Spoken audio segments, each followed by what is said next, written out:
Good evening and welcome to the Pac-12 Chat Show Live here on the Voice of College Football. I'm Tony Altimore, and in just a minute, I'm going to be joined by the guys, and we are here tonight to talk about another week of Pac-12 football. Now, once again, guys, this show is for you guys. It's not just for us. This is for you guys. So we want to engage with you guys. We hope you'll engage with us in a couple different ways. First, if you guys want to call in the show, we're going to go through the games of the week, and then we want to hear from you. And so we'll put a link up in the chat as well as in the description, and we want to hear from you guys about what you think. Second, you can engage with us via the actual chat window. So type it in, and we'll be monitoring that, and we'll chat with you guys. Third, and options for anybody who is either after the show or something like that, you can always reach out to us on Twitter. You see our Twitter handles are right there directly on the screen, and we'll be monitoring those and love to chat with you guys. And you can always ask questions and help steer the conversation, either using super chats or reaching out to us directly via Venmo or PayPal or something. And that goes to help support this Voice of College Football community. So we are so grateful to Mark Rogers and everybody else who makes it possible, and excited to have you guys with us here this week to chat about the Pac-12. And what a week it's been. Guys, welcome to the show. We got Tim, Rick, and Chris. Good evening, Tony. Good evening, guys. Hi, everyone. Well, guys, it's going to be another big week in the conference. What are we looking forward to most? I think probably clearly the biggest game that I'm looking at is going to be the showdown with the rivalry between the Pacific Northwest schools, Washington and Oregon. I know there's a couple of good games on, some cupcake games, but in particular, there's two that I'm looking at, and that definitely is taking front stage. Yeah, I'm looking at that game. That's the only game. Oregon at Washington. Oregon's on a roll right now, and Washington just had a big win against Oregon State. This is a border war. They don't like each other. And I'm also interested in seeing what Arizona can do to UCLA, what they're going to do there. I know UCLA and their fans are upset at the college football rankings. I agree. I posted on my Twitter beforehand. I had UCLA at 8 and USC at 9 and Ole Miss at 10. I didn't even have Clemson in there. I had Clemson in the top 12. But we can get in that a little bit later today. I think Chris might have some choice words. We'll see. He always does. What's interesting is the closest spread is actually like Arizona State at Washington State as an 8-point game.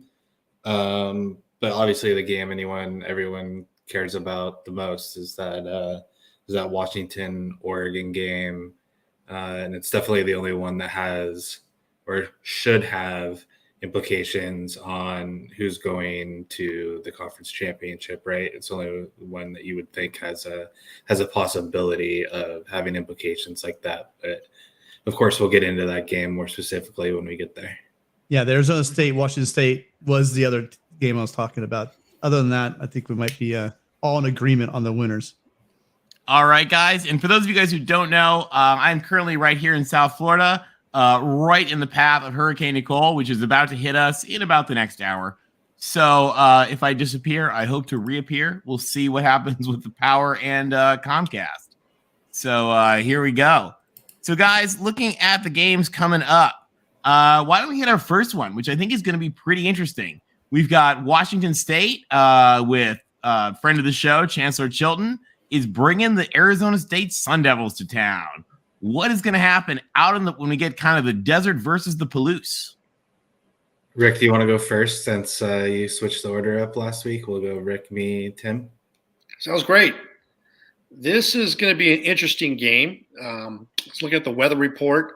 Not very windy, 10-mile-per-hour winds. It's going to be 37 degrees. It's a 12:30 local Pacific time kickoff. So it is going to be cold up there. And I believe Arizona State, I don't know if Emory Jones is back. Their backup, I can't pronounce his name. I'm pretty sure he's just won that job. I could be wrong, but I think he's just better and he's just playing. Yeah, I think they're just playing the walk-on. I don't think Emory Jones is like the health is the issue. I think he's just playing over him. Well, I mean, it's going to be a challenge for Arizona State. It's a long road trip. It's a challenging place to play. A lot of people that are viewers that are not familiar with the Pac-12, we get all types of weather. And this one, Martin Stadium up in the Palouse, is going to be it's going to be challenging. It's going to be a little chilly for them, but it's not really going to matter because Washington State is going to just destroy Arizona State. Arizona State's playing for nothing. Washington State, if they get this win, they will be bowl eligible, and they'll add to the 6 teams that are in the Pac-12 that are bowl eligible. They'll be lucky number 7. So I see Washington State win this by about 13 points. So Arizona State was down against UCLA when we played them last week, 35-10 at one point. But to their credit, didn't really quit. Like as a 3-6 team with an interim head coach, like you could see a team like that, just kind of going, like just looking at the clock, waiting to go home. But they didn't really ever quit. They're sitting at 3-6, and yeah, they'd have to go undefeated over their next 3 at Washington State versus Oregon State and at Arizona to make a bowl game. I don't see that happening. Like you said, Rick, Washington State's 5-4, so has the opportunity to be bowl eligible with the win here. Then they have the Arizonas before their big game. They have the other Arizona, and then they have the Apple Cup. I think ASU actually has the potential to hang in this game a little bit. Their running back's decent. They've been a lot better with that backup walk-on quarterback than they have been with Emory Jones. And if Ward doesn't play well, which he's capable of doing, then I think Arizona State can hang around. But ultimately, I think Wazoo punches its bowl game ticket in this game and wins, like you said. Yeah, I'm with both of you guys. Here's the thing: you got a top 50 defense up at Wazoo, playing at home against Arizona State, who has done a great job, and with an interim coach keeping the team together. But I really just feel that it's going to be a situation where you have one defense that, again, is probably the top half of the Pac-12, and then you got an Arizona State defense, which has a number of athletes, but unfortunately, they're just traveling on the road up in the Palouse. Won't keep it close. I think that they're going to win comfortably, at least by 2 scores. I think you guys are actually probably right on the nose with this one. Arizona State is looking better and better. Would not surprise me if they find a way to win, but I think Wazoo gets the win in the end. All right, moving on. Now there's a special award. So Washington State had a really nice win last night. And as you guys know, LBC Trojan is a craft beer expert, worked in marketing with the craft beer industry for many, many years, and is a craft beer guru. So this is no sponsorship, this is LBC's expert picks for every Pac-12 team, but when they earn it. LBC, talk to us about Wazoo. What did they earn, and what should they be drinking to celebrate? Thanks, Tony. So for those that may be new to this show, welcome. Thank you. One of the great things about the Pac-12 is there might be people that question the football that's out here or can't see it or don't want to see it, but we have the greatest footprint for craft beer, hands down. So we like to have a lot of fun on this show, and what goes better, what goes well with football, college football, but great beer, good craft beer. And so Washington State, they are all about fun, and they destroyed Stanford in their own home. 52 points they put on them. So going to give them a special beer. This is a local Spokane brewery. It's known as Northern Lights, but the locals call it No Lie Brew House, and this is their Wrecking Ball. It's a stout. And this is the perfect weather for stout. I'm actually having one right now. Not a Wrecking Ball, but a stout from a different brewery in San Diego, because it's been raining. It's kind of been the weather like the Pacific Northwest. But this is a 5 different types of malts and hops.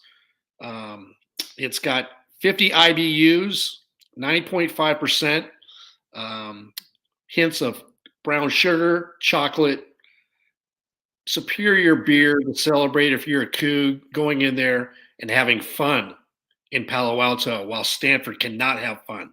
So cheers. Cheers to the Cougs. So, guys, definitely, if you're up in that area, check it out. The Wrecking Ball Imperial Stout sounds delicious, and Cougs, you have earned that from LBC Trojan. And just a lot of you guys have seen it, but if you haven't, we have on the Mark Rogers Voice of College Football channel a phenomenal interview with the Queen Coug herself, CEO Chancellor Elizabeth Chilton. Just amazing lady, guys. If you haven't checked it out, it's on Mark's channel. Take a look. So, our next game, guys, is sort of our adopted Pac-12 team, Notre Dame, who USC's got coming up. Now, we made a promise last week when we all thought Notre Dame, other than Rick, we thought Notre Dame was going to get slaughtered. And we told a friend of the show, Will ND, that we were going to put him in a Photoshop into a leprechaun costume and put him on a throne, either a toilet drop and a deuce or the king's throne if they won. And sure enough, they won. So there is Will ND getting ready to go. They're going to, guys, this is not a normal game. Notre Dame is doing one of their special games. They're playing Navy in Baltimore at the Ravens Stadium. So it's going to be kind of a cool game. What do we think? Can the Middies get it done, or does Notre Dame pull it off like they usually do? Well, this is a somewhat of a rivalry game. It's a regular opponent for Notre Dame, and Navy's not having a great year. They lost the Commander-in-Chief trophy. That's one of the main goals for a service academy team. The reason I know that is my brother is an Air Force Academy grad, and he's all stoked that the Air Force beat Army and Navy. And but Notre Dame is on some momentum right now. Yes, I predicted that they would go up to the Qs and beat Syracuse when they were ranked, I believe, 16. And then I put all my chips on the table last weekend and rode the momentum, because I really didn't believe in Clemson, and I believed in shaking down the thunder and the echoes awakening. And you woke them up. It's going to be there. And now Notre Dame is 6-3 and they're number 20. They're not going to lose this game, and Notre Dame is going to put a number on Navy. I see Notre Dame winning by 21 points. Yeah, so if I'm being honest with you, I have never watched Navy this year. I don't know anything about them. It's interesting. You look at their record and whatnot, and I don't know how the game's exactly played out, but they happened to only lose at Cincinnati 20-10 and at SMU 40-34. So it seems like they've had, even though they're 3-6, it seems like a couple of times they've had a pulse. But a couple of the model sites like Sagarin have them at 94th in the country. And for reference, Stanford is 73rd. So the analytics math people don't seem to think Navy is very good. The record doesn't seem to indicate they're very good. So I'll keep Notre Dame to keep it going off of that big win against Clemson. Tim, you're on mute. I'll keep it short. If Notre Dame was able to control line of scrimmage against Clemson, they're going to control line of scrimmage against Navy. Notre Dame wins easily. I think you're right, Tim. Triple option or not? Yeah. I mean, it's possible, because this is a team that lost to Marshall, but I think Notre Dame has kind of found their mojo. They've slaughtered. They lost to Stanford unbelievably, but I mean, this is a team that's basically won the ACC. There are three good teams in the ACC, and Notre Dame whipped all three of them. So I think Notre Dame comes up pretty solidly and beats Navy there.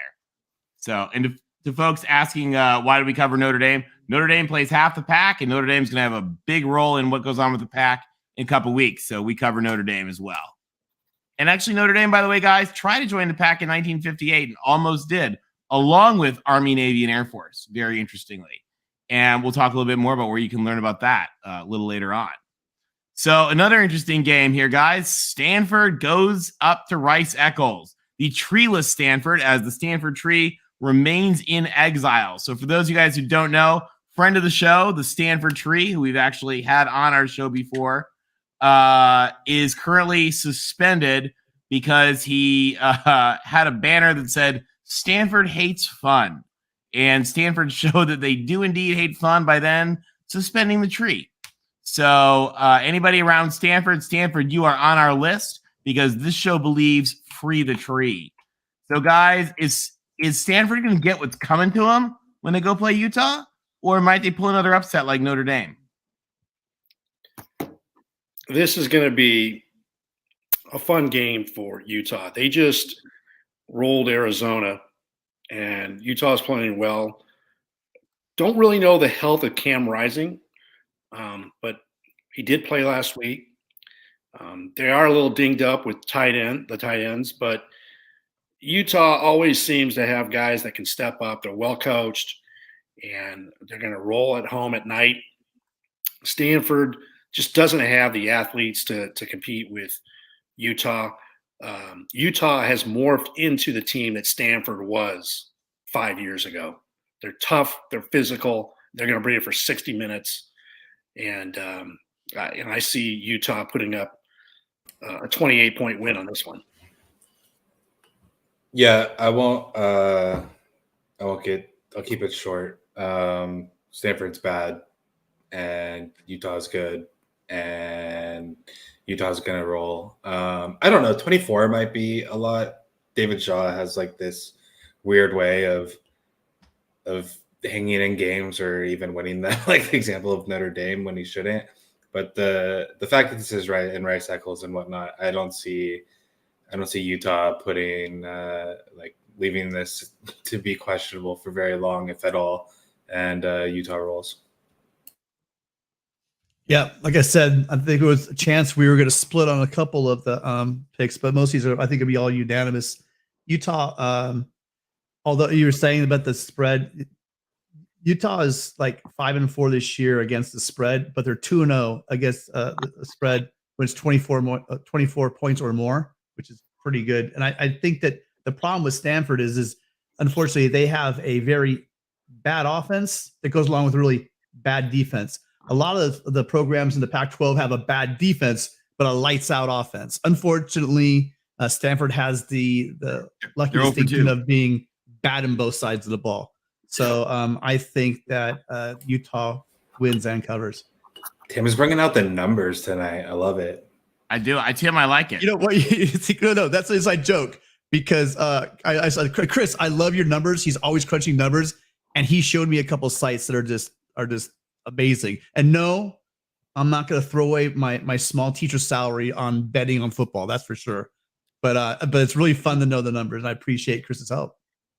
Well, here's what I think of this game, guys. Karma's a bitch. In Stanford, you got some karma coming for your banning of the tree. So you know what?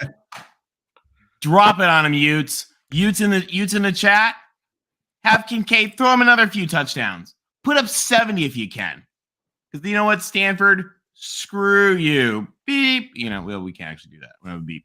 But yeah, Stanford, go to hell. You deserve it. And get your tree back. When you get your tree back, you can get your games back. Yeah, I think Utah rolls. All right, moving on. Guys, an interesting discussion here.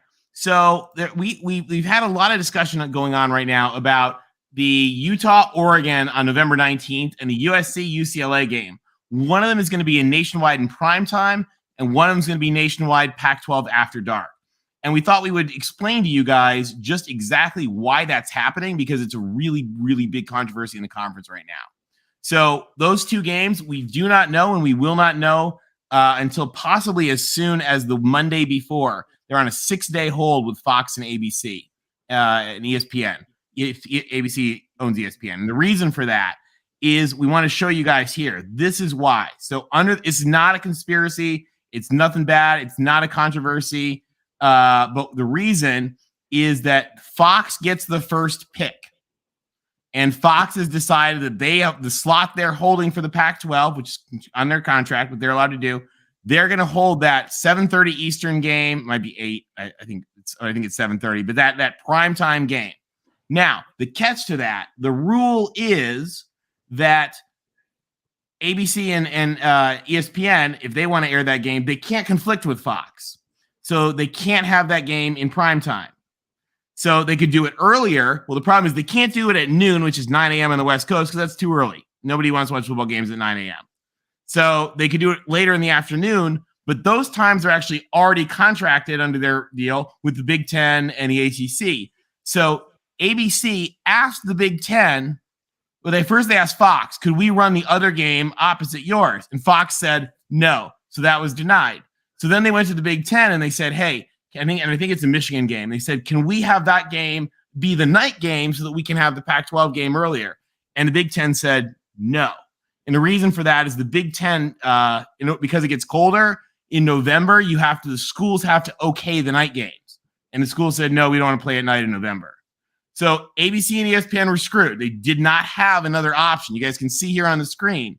They got 4 slots. 3 of them they couldn't use, so it has to be Pac-12 After Dark. It's not Larry Scott's fault. It's not the deals. It's just the way the contracts all are, that was the one that it had. So we don't know who's going to – Fox will take what they're going to think is the more national appeal game. Right now it's suspected that will probably be USC, UCLA, assuming everybody wins out this weekend. And then probably Utah, Oregon will be Pac-12 After Dark on ESPN. So again, we don't know that for sure, but it's probably one. It's going to be one or the other, and that's why. So guys, just so you know, it's not anybody screwing anybody over. It's just the way it goes. So, anything you guys have to say on that, or does that make sense? I think you described it perfectly. And no, it's happening, and that's logical. But it doesn't make sense that those games, there's a chance that one of those games we played on After Dark. It's absurd that somehow either USC, UCLA, or Utah and Oregon. I know that's the way the system's set up, but it's just an absolute crime. It's indirectly Larry Scott's issue, and I'll tell you why. Because it's about TV eyeballs. That's what it's about. Because back in the day, it was Ohio State, Michigan, and then USC, UCLA. USC, UCLA was a game. But a lot has changed since Larry Scott was running the Pac-12.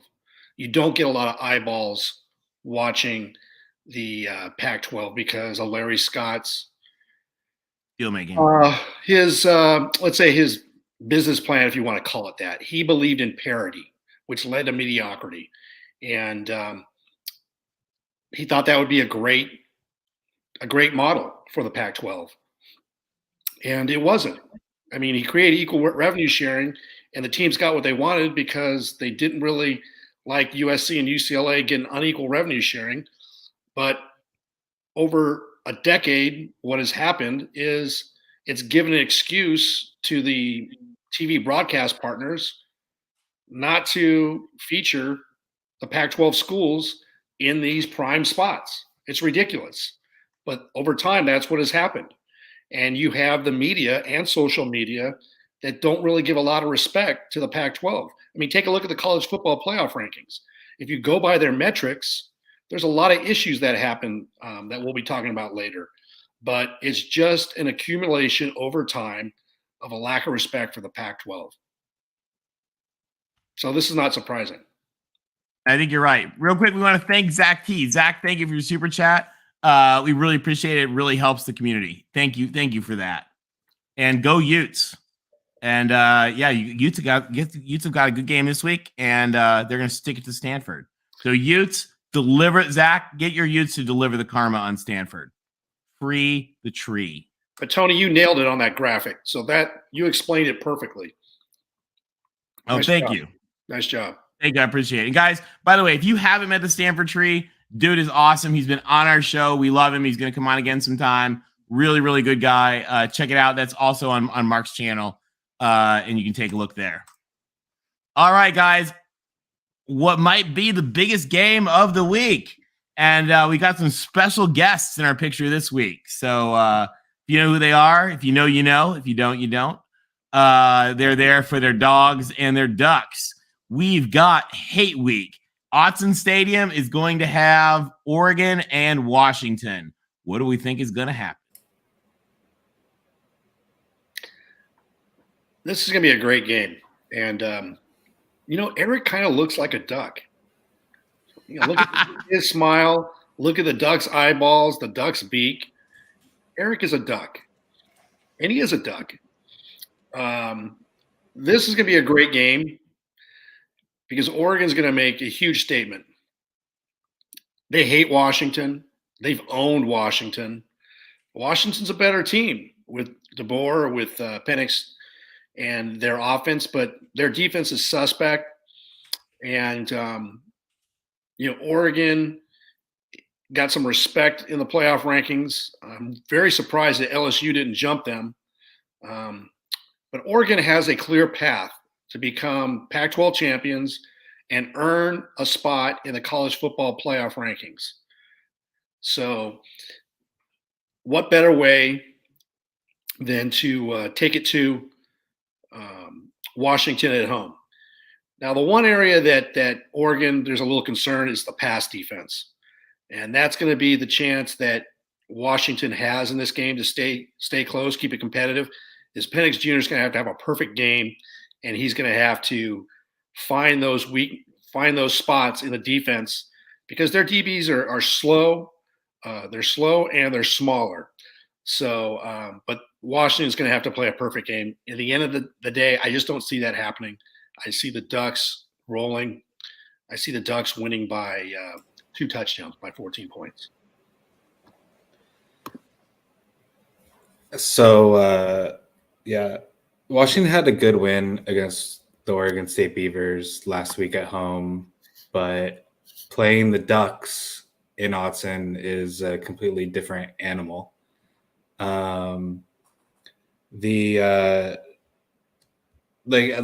Rick kind of already mentioned, I do think that the Huskies might have a chance of moving the ball with Penix throwing the ball against Oregon. But I don't see Washington stopping Oregon at all. And it's in Austin. And I think the Ducks roll before they go on to play the Utes, and then they finish up against Oregon State in Corvallis, which I think is sneakily, even though the 2 teams that they're playing are ranked, might actually be their hardest game of the 3. But yeah, for now I got the Ducks winning and probably by 14 or 17 or 21 or whatever they want. I just think they're a much better team. Yeah, there's no doubt that. See, I told you this would be. Well, this is the other one I thought we might all split a little bit on, but this is all gonna be exactly the same.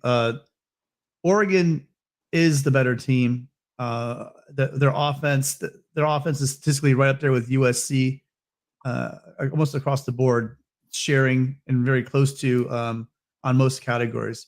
There's no way that Washington's gonna be able to stop them. But on the other side of the coin, I don't see Oregon, who I don't think has. I think Oregon State's defense is better than Oregon's defense. I really do. Oregon's linebackers are disgusting. Those guys are great when healthy. But as far as just team defense, I think Oregon State's a better defense, especially red zone defense. So I know that Oregon is going to win this game. I think that they win comfortably. But I do think that the Huskies are going to backdoor cover this one. I really do see Oregon winning, but I think that Washington will cover.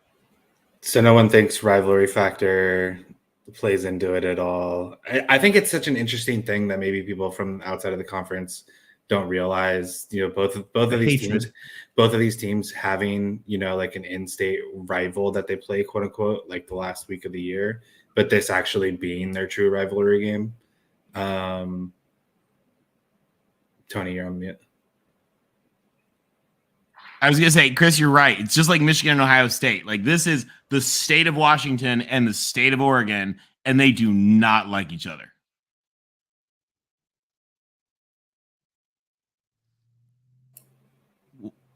What do you think, Chris? Do you think they have a chance even?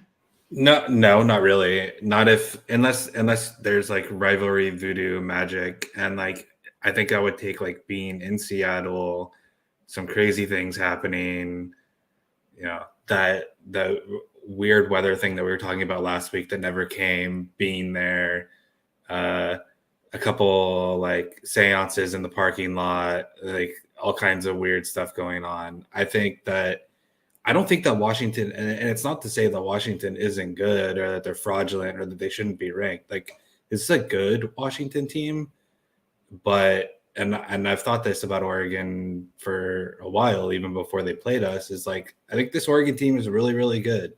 And, people like to point out that week one, the week one loss. And for some reason, people still harp on, and I know it was by however many points it was, but like the conversation around harping on Oregon's week one loss to who is unanimously the best team in the country, I think by a wide margin to most people, compared to when people talk about LSU, for example, losing to Florida State in week one, and they kind of just shrug it off because it wasn't like a blowout, even though it was a much worse team.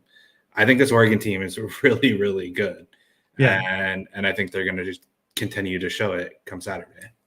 Well, the thing is I don't see the one reason why I think that they have, I think that Oregon just cruises comfortably, right? But I think the reason for the backdoor cover is that, Washington put up 400 yards on a good Oregon State team and put up points. I just don't see Oregon, unless you're thinking Oregon's, of course, 60 or 50, 60 or 55 points. I think that they're gonna cover. I think that Washington's gonna put up points, especially on that Oregon secondary. That's my only point. I don't think that it's ever in doubt. I don't think the game's ever in doubt for the Ducks, but I don't see a blowout. I need to clarify for our friend DeReal. He says he doesn't see Oregon as a college football playoff qualifier. He doesn't see that path. And I get that, DeReal, but they're at number 6 right now. And they're playing number 25, Washington. They're going to play number 13, Utah. They're going to play an Oregon State team that will probably be ranked at the time they play them. Oregon State will probably be 8-3. And then they're going to get SC or UCLA in the Pac-12 championship game.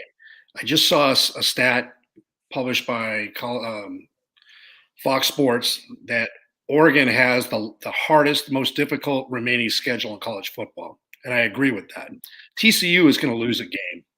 And then Tennessee is probably not going to make it to the SEC championship game. So the committee is going to have to make a decision. The path that I just laid out, those 4 games that Oregon's going to play, if they win out, they will be in the college football playoff, plain and simple. And that's coming from a USC guy. So if an SEC guy can't see that, take the glasses off, take a lesson from LBC, they will make it. Rick, you think that you would think that the path for Oregon to win out is tougher than, let's say, a USC to win out, playing UCLA and Notre Dame and then possibly Oregon? Yes, it is, because this Friday we play Colorado. Mm-hmm. Colorado is the dregs of the Pac-12 and of the country, Power 5 teams. Again, Oregon's going to play Washington, Utah, Oregon State and Corvallis, and then a Pac-12 championship game if they win out. So Tim, the only reason I'm going to disagree with that is I'm going to disagree and say that the path for Oregon or UCLA, the path for SC or UCLA is quote unquote harder. But the only reason for that is because Oregon can't play itself, right? Like it's harder for UCLA and SC because they have to play Oregon, and beating Oregon is, in my opinion, harder to do than beating USC or UCLA. Well, let's look at the toughest team. So I guess for Oregon, the toughest team is going to be Utah. Do we agree? Before the championship game, right? I think we're gonna get to USC in just a sec too. Well, let's just hit this really quick. We might as well. So then, if you're looking at, then you have the highest ranked team, obviously. I think I'm not with the rankings. The rankings are right. I think Oregon State matches up with them maybe better, and it's on the road, which makes it a little bit more difficult because the Ducks and Autzen don't lose. But yeah, go ahead. Sorry. Well, no, I'm just looking at what you're saying as well. They would have to play either UCLA most likely, or if they win out, that means they assume they beat Utah. but they're going to have to play either USC or UCLA in the championship game as well. So I mean, it kind of that part rolls. I'm just looking at USC. I think UCLA is, of all the team, is up there with Utah. I don't think that any of the games coming up are going to compare. I don't know. I just don't think it's that much of a difference between what USC would have to do compared to what Oregon has to do to win out. And we'll get to this when we do our power rankings too. Guys, looking at this one, I think I really want to go with the Dogs. I want to say bow down to Washington, but I think the Ducks there's too much, and it's at Autzen, and I think Ducks are going to roll. Oregon wins big. Sorry, guys. Now, however, before the game, LBC, I understand we've got a special craft beer pick because the Dogs found a big win last week. What should they be drinking up in Seattle? Yeah, it's all Pacific Northwest. They had the two best wins last week. Again, with Washington State going down and taking care of Stanford. And then on a Friday, wet, cold, windy night on Montlake, Washington beat a 6-2 Oregon State. Cold. This is a great beer. This is Fremont Brewing's Rusty Nail Oatmeal Stout. This is the number one oatmeal stout on Beer Advocate. And it's rated a perfect 100. So this beer is brewed with epic proportions of brewer's licorice, smoked barley, and pale malt, and aged in cinnamon. And it becomes a rusty nail because they, after brewing it, they age it in 12-year-old bourbon barrels for 15 months. And that gives it the flavor. Now, this bottle retails for $25, but that's a huge win. So if you're an alumnus, go ahead and buy this beer, get a cigar. If you're a college student, go find 5 of your friends, pitch in $5 each, and get a 3.5-ounce shot and enjoy it, because that's a great win on a cold night. Cheers, Huskies. Bow down to Washington. Go Dogs. Congrats on the big win, guys. All right, another game. The Beavs are going to Berkeley. What do we think, guys? We got, Benny who chops down trees and Cal who actually climbs in them and lives in them for about a decade. What do we think is going to happen in this game? Well, Oregon State, they're on a clear path to get to a good bowl game. They're bowl eligible. They just had a tough game, like we talked about up at Washington. They're 6-3. And, Cal played SC really tough. But we made Jack Plummer look like Jake Plummer, or Aaron Rodgers. That's not going to happen with this Oregon State defense. They're stingy. They're physical. They're going to pick off Plummer. They're going to make him turn the ball over. And Oregon State's going to have too much for California up there. And I see Oregon State winning by 10 points. So I got a shout out an earlier comment that said either Oski likes fun or Oski loves fun, joking about the Stanford hates fun thing. And you haven't, and I love that comment because you haven't really lived until you've seen Oski drinking a beer through a funnel through his eye hole. You can actually see it in that picture right there. But he does. He has a hole for that. Like one quick comment. The third hole. One quick comment on Cal is, they have 6 losses, but 4 of them are within a touchdown. And I get that people laugh about Colorado, and that's a terrible loss. But the other 3 are USC, Washington, and Notre Dame, who are all ranked. They've played all 3 of those schools within a touchdown. So I get that we laugh at the Bears and that their O-line is bad, but they have a way of hanging around sometimes.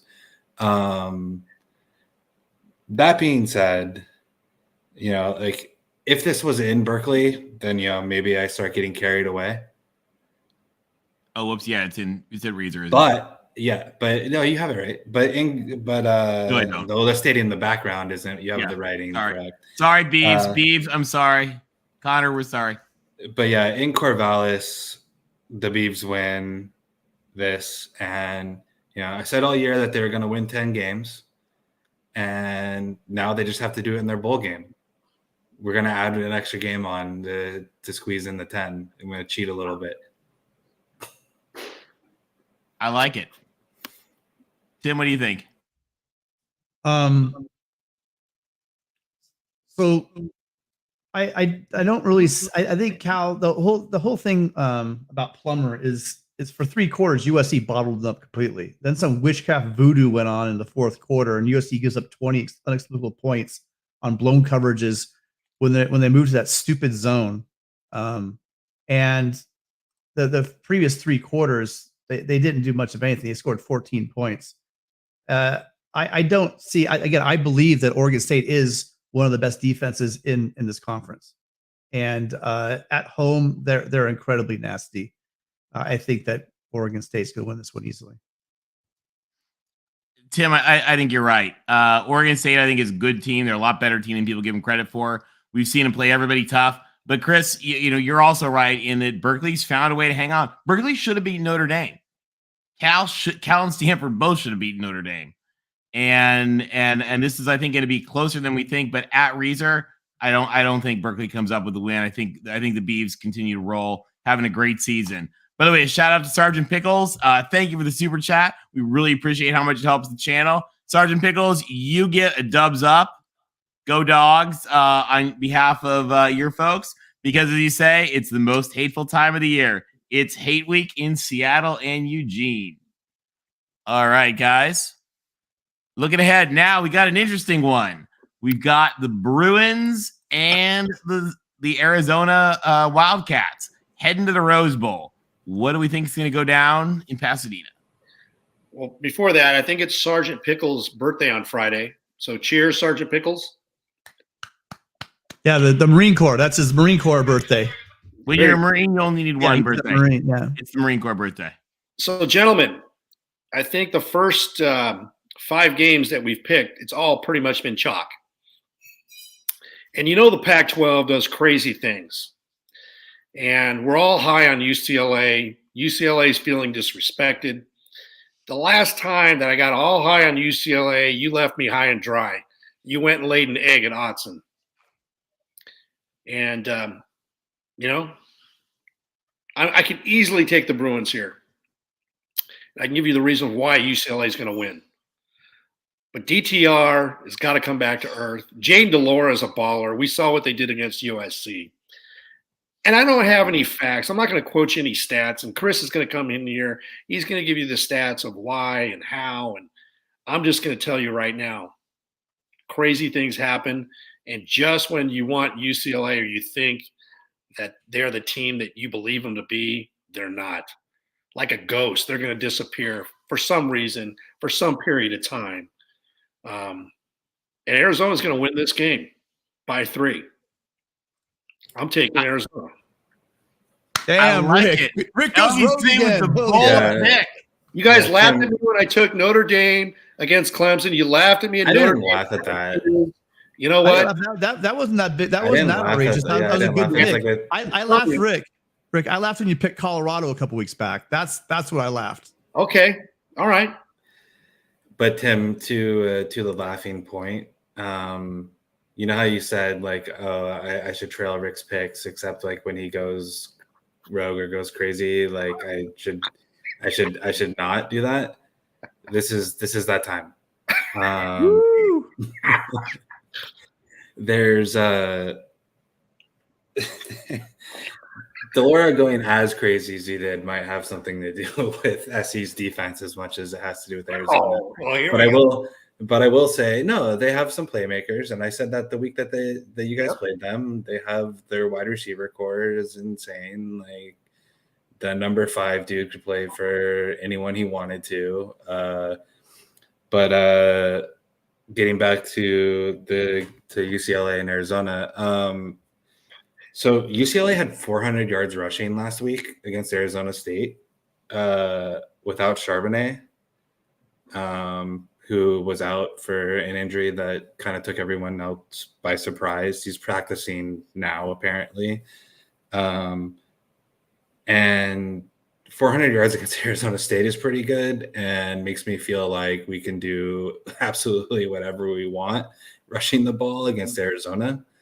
So I have no idea how they would possibly stop us. it's kind of interesting. Like the other weird thing with the Charbonnet being out, and I think we got down to like our 5th string running back, and it wasn't because we were like running up the score. It was like people kept getting hurt. So like Colson Yankoff was like taking, rushes at the end of the game to like run out the clock when we were up by a couple touchdowns or whatever. The other weird thing is our defensive coordinator, Bill McGovern, hasn't been at games calling plays the last 2 weeks.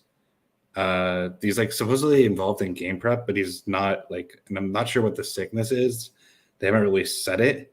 So we have had an analyst calling plays. I don't know if you guys know this. If you do, let me know. Or if you want to, it's an old friend of yours, guy by the name of Clancy Pendergast. We've heard of him. That's who's been calling plays for UCLA the last 2 weeks. Triggered. There you go. See? Triggered. Oh. LBC, I'm questioning my picks now. LBC, did you know this was happening when you made that pick? Hey, man. I don't have to disclose my sources. Oh, man. But Bill, I think Bill McGovern might be back this week, but I don't know why it's been a weird thing where he hasn't been around. Yeah, but anyway, no, I think we roll. I don't know how much you weigh. Like, I don't know necessarily if Chip is like we're gonna be pissed off at the committee and we're gonna run it up kind of person versus, wanting to make sure that, especially with like the banged up running back situation, like wanting to stay healthy for SE the next week and just balancing those two things. But yeah, no, I think we roll. They'll score, but we win, and we win comfortably by the time 60 minutes is over. What's comfortably? 3 points? Come on, Fred. Come on, you're a stat man. Throw the number out there. Come on. 2 or 3 touchdowns. Oh, okay. Pick one, 2 or 3. 3. All right, there we go. I knew, I knew, Rick, when you said pick one of those, I knew he was going to say 3. Here's the thing. What does UCLA do really exceptional? They've got an incredible running back, and DTR it can take off at any moment. And to make things worse, you've got an Arizona Wildcat team that's like it's like 120 something against the rush in the country. They get up 218 yards a game. Going up against this UCLA rushing attack that's just going to they must be licking their chops. I'm really thinking that overall they're giving almost 500 yards a game. This is just not a good Arizona defense. Now that's the standard for a number of programs, like I said, in the conference. And Arizona played lights out. They played great against USC, but they had to make circus catches. I mean, anyone watch that game, their receivers are awesome, but odds of them making all those catches again against a UCLA defense, which is a strong defense as well by Pac-12 standards, is not likely. I just see Arizona just handing the ball off and just running it down their throats. I mean, they're 99th in the country, giving up 254 yards passing Arizona. So they don't do anything good on defense at all. So no, we saw that last week. And I'm with Chris. They win by multiple touchdowns. I'll split the difference and I'll say they win by 17, not 14 or 21. Tim, I think that's a pretty good pick. Yeah, I kept thinking this game is ripe for an upset, and it may be because UCLA plays to the level of their competition so often. I mean, whether it's South Alabama, whether it's Bowling Green, who they were losing to for a while. They play the level of their competition, but they find a way to win. So I think Arizona, whatever it is in this game, I would bet the over because I think Arizona puts up like 40 and UCLA puts up about 1,000. And if I can add one more thing, I think all these top 4 teams are pretty close to each other. I mean, really, it's very small. It's almost like what flavor do you want on which one you're going to pick between the top 4. The thing is, Arizona played USC close, but let's not use that as a metric because USC is incredibly banged up on defense. Yeah. So UCLA is not. So, and with that's another big reason why I just don't think it's going to be close. I think you're right. All right. Moving on real quick, guys, just a heads up for everybody. Next week on the 17th is going to be the UC Regents meeting, where we are told, although who knows, that there will be some resolution on the debate about whether or not the Regents want to reassert their delegated authority for UCLA to decide the conference of their choice. So I don't, we hear, guys, we don't think there's going to be any change, but that has some implications, and that moves into something that you may have heard today in the last few days. John Wilner, John Canzano, the two guys most plugged into the conference, have basically been confirming that the leading candidates for Pac-12 expansion pretty much locked down if the conference does expand. And we don't know. John Wilner said he thought 40% chance they stay at 10, 20% chance they go to 11, and 40% chance they go to 12. It looks like the two that would be added would be San Diego State and SMU. Guys, don't want to dwell on it because it's speculation and it could go forever. Just real quick, any reaction to this? Yeah, it's all speculation. There's a lot of news leaks that are happening, and just follow the leaks. Bill Walton, after 4 months of smoking pot, finally said something, and that was choreographed. And now you have Dan Patrick's source earlier this week saying San Diego State will probably be announced joining the conference as early as this week. So, there's posturing going on by the Pac-12. I don't think they want UCLA. Obviously, they don't want UCLA to leave, and but they're floating out a possible travel partner to for UCLA should they stay. That, hey, we got San Diego State. I don't know what to think, but if these are the two teams that are going to replace SC and UCLA, well, good luck. Good luck to the Pac-12. Tony, I'm sorry, I didn't catch it. Did you say that Wilner and Canzano were saying that this wasn't true, or that they're actually saying they have said that it's not going to be announced this week? They think that it'll be announced after the media deal and after the UCLA Regents meeting will happen. Then there will be terms agreed to with the media deal, which would include the expansions, and then the announcement of the expansion. That's they're talking about both of them, because that's a sharp turnaround, I think, from what they were saying, even like a week or two ago. What Auerbach was saying, and okay, that's interesting. Well, but again, Wilner's saying 40% chance they stay at 10. Gotcha. He says 20% chance they add San Diego would be the first one they'd add, but he thinks a 40% chance they go to 12 and add both of them. What I think is sorry, go ahead. What I was gonna say, what's material about this, guys, is they are not from, again, this is not our inside information. Now, we talked about this a long time ago on Mark Rogers' channel and said these two would be the two. The big significance here is there is no more talk of Boise, no talk of UNLV, no talk of Colorado State, no talk of Air Force, who, by the way, the Pentagon has vetoed that many times before. So it does look here that these would be the two choices. It gets you into the Southern California market, which we've talked about being very important, and it gets you into Texas and the Dallas market with a great destination, also very easy airports. We've talked about this a lot with expansion options, but it does look like if there is expansion, John Wilner and John Canzano are saying these would be the two. And I think they make sense. Tony, that's what I was going to bring up. He asked why not Boise, why not for the state? It's because of the Dallas market. It's because of the San Diego market. And also academics. I mean, and SMU is a better school. Yeah. SMU is a higher ranked school than all 12 members of the Big 12 going forward. SMU is it's a lot like USC. USC is a former Methodist school, very, very similar student body, very similar character.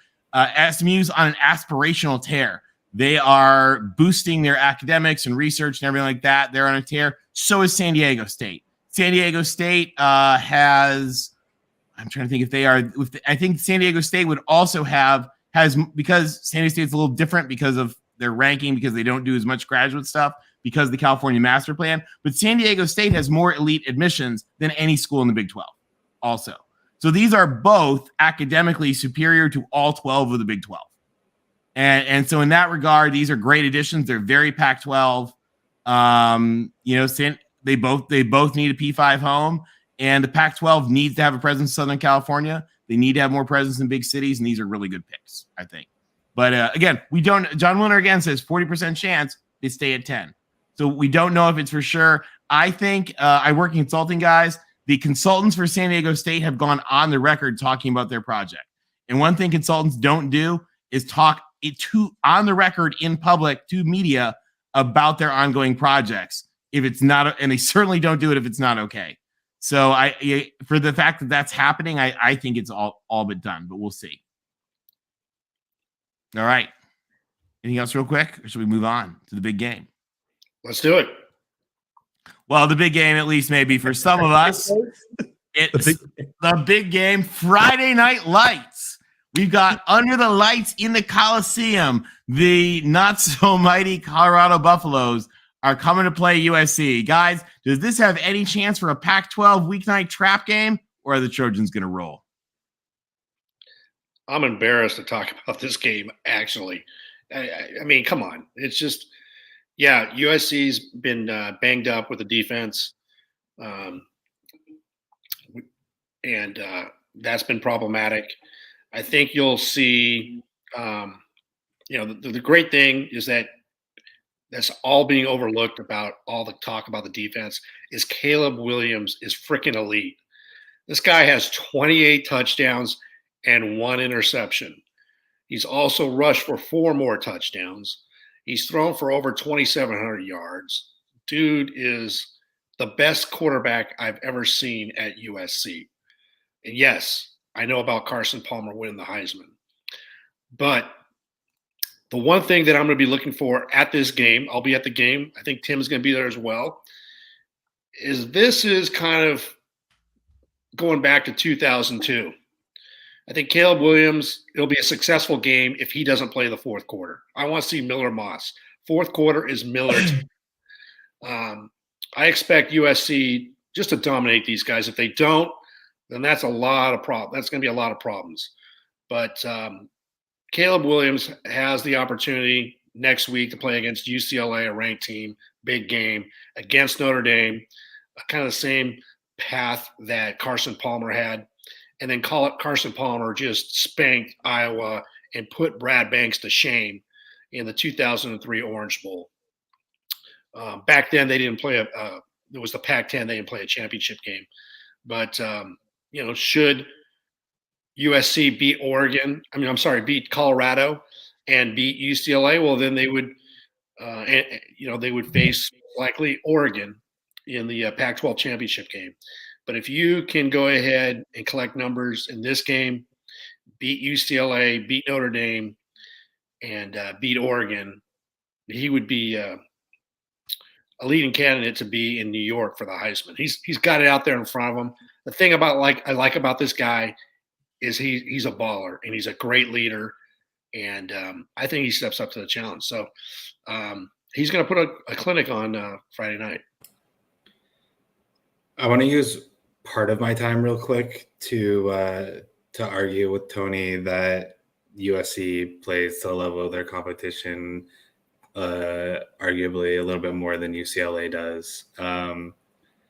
But moving on from that fact, I also appreciate DeReal trying to bait me into picking Colorado. I have picked against SC on this show, but it's not going to be this week.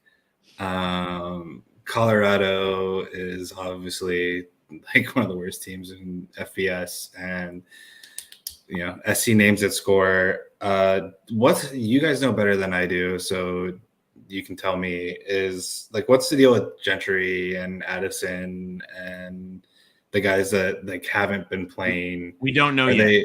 We don't know, and we don't know if they're going to play and get a little sweat on before they come out after. No, in fact, there's a whole lot of angst among the USC reporters. So, guys, there's a whole bunch of websites and everybody else that covers USC. They send people to practice, and Lincoln Riley treats them with less welcomeness than the NSA.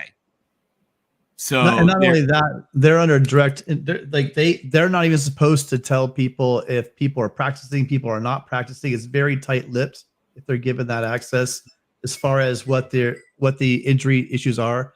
But I can tell you that on 2 of the 3 for sure, they're ankle injuries. And we know with ankle injuries, there's high and low ankle sprains. There's different levels of severity. You could be out a week. You could be out 6, 7, 8 weeks. You know what I mean? Depending on how bad it is. I know that recent medical therapies speed it up a little bit.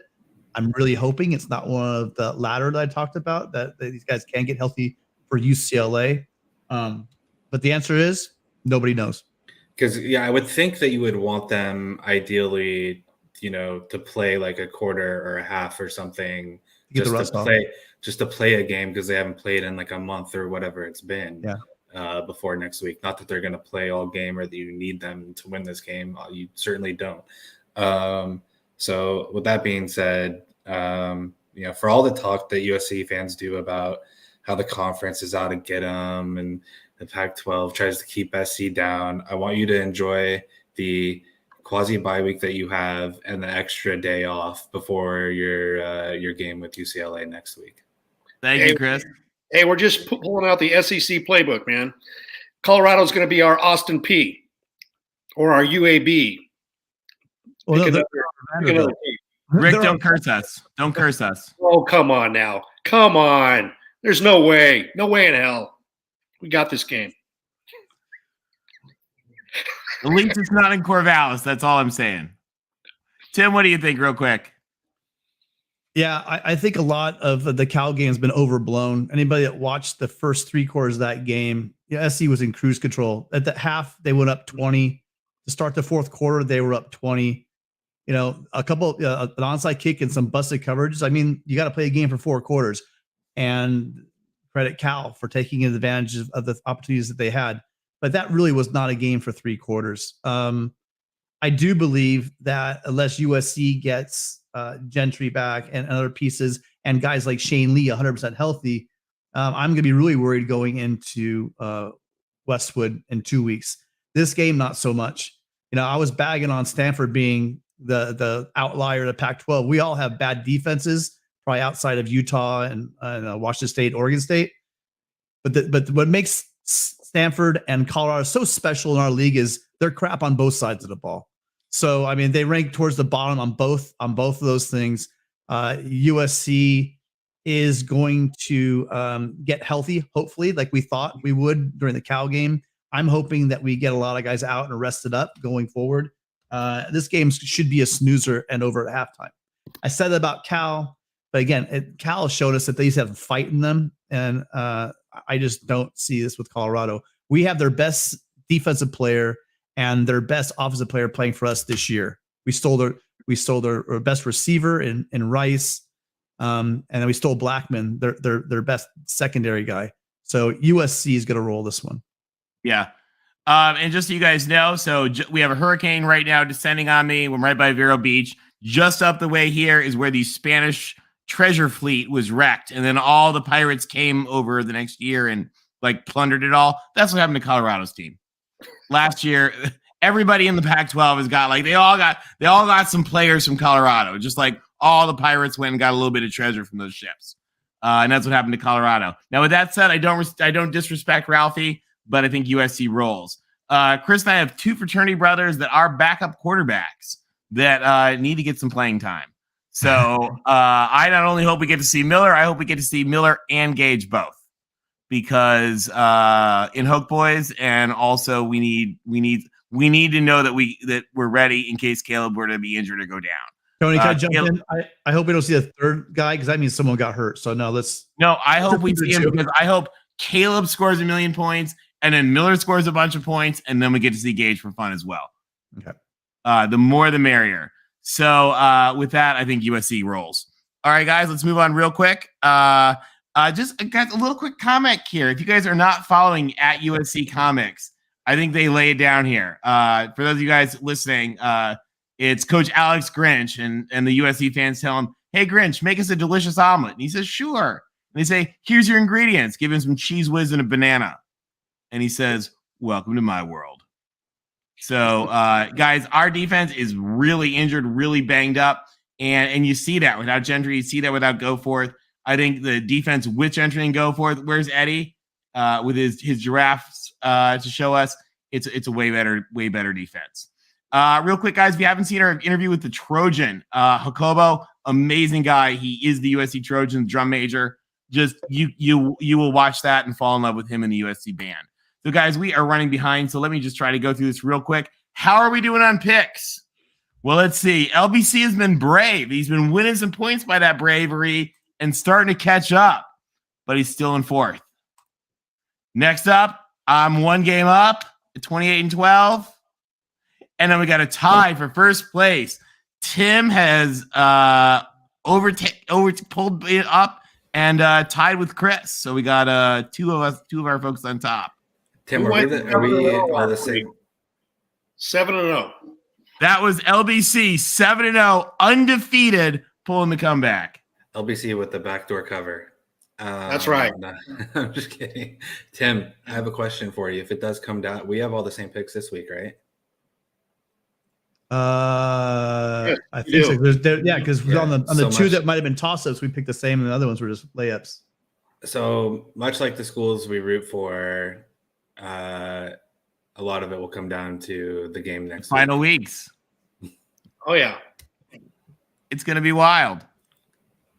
Yeah, we might. I mean, all four people. I mean, we go a couple more weeks. It's going to be pretty close. We might have to do like maybe a score pick at the end because it's going to be, or maybe the last week. Maybe we just do we do like we do our show like we do it, but we make a little ahead of the game. We kind of send Tony our picks, and then we just go there, and then do like a score, right? And maybe the score of the SC Notre Dame game as a tiebreaker. It'll be fun. Or we could It's pick gonna be bowl close no games. matter what. Bowl games. Yeah, we could do that, of course, because we got to keep going. Exactly. All right, should we take a look at our power rankings?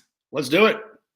All right, guys, and I so can't Tim or somebody, can you put the call-in link in the chat for everybody? Everybody wants to call in. Yeah, We got sure. a couple folks waiting right now, and then we want to have you guys chat. That's the purpose of why we're here for a while. But real quick, let's look at our power rankings. So once again, I think everybody has been unanimous. The worst team in the league is definitely Colorado, unless they pull a shocking upset. It's always, as who says, it's always been Colorado.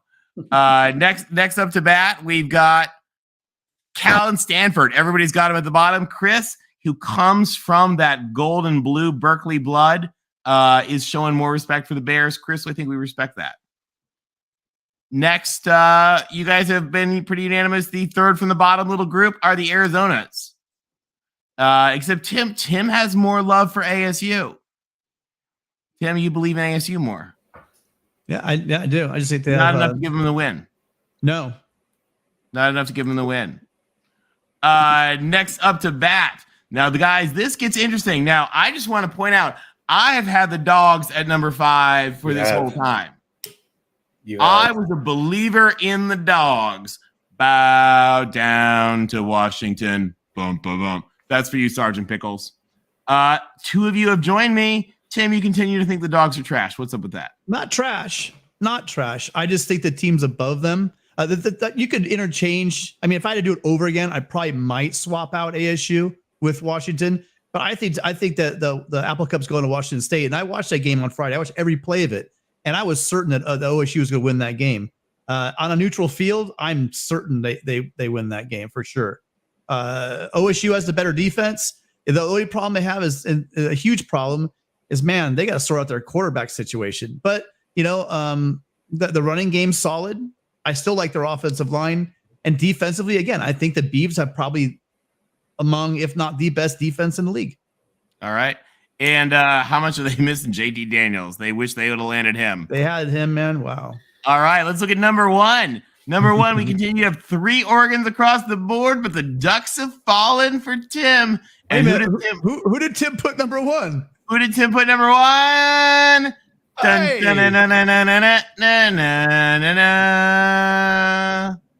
Oh, what do you guys think about it in the chat with that? Tim demotes the Ducks, promotes the Trojans, and of course, the Utah Utes are right in there next. And with that, guys, why don't we bring in 2 callers real quick who might have something to say about that.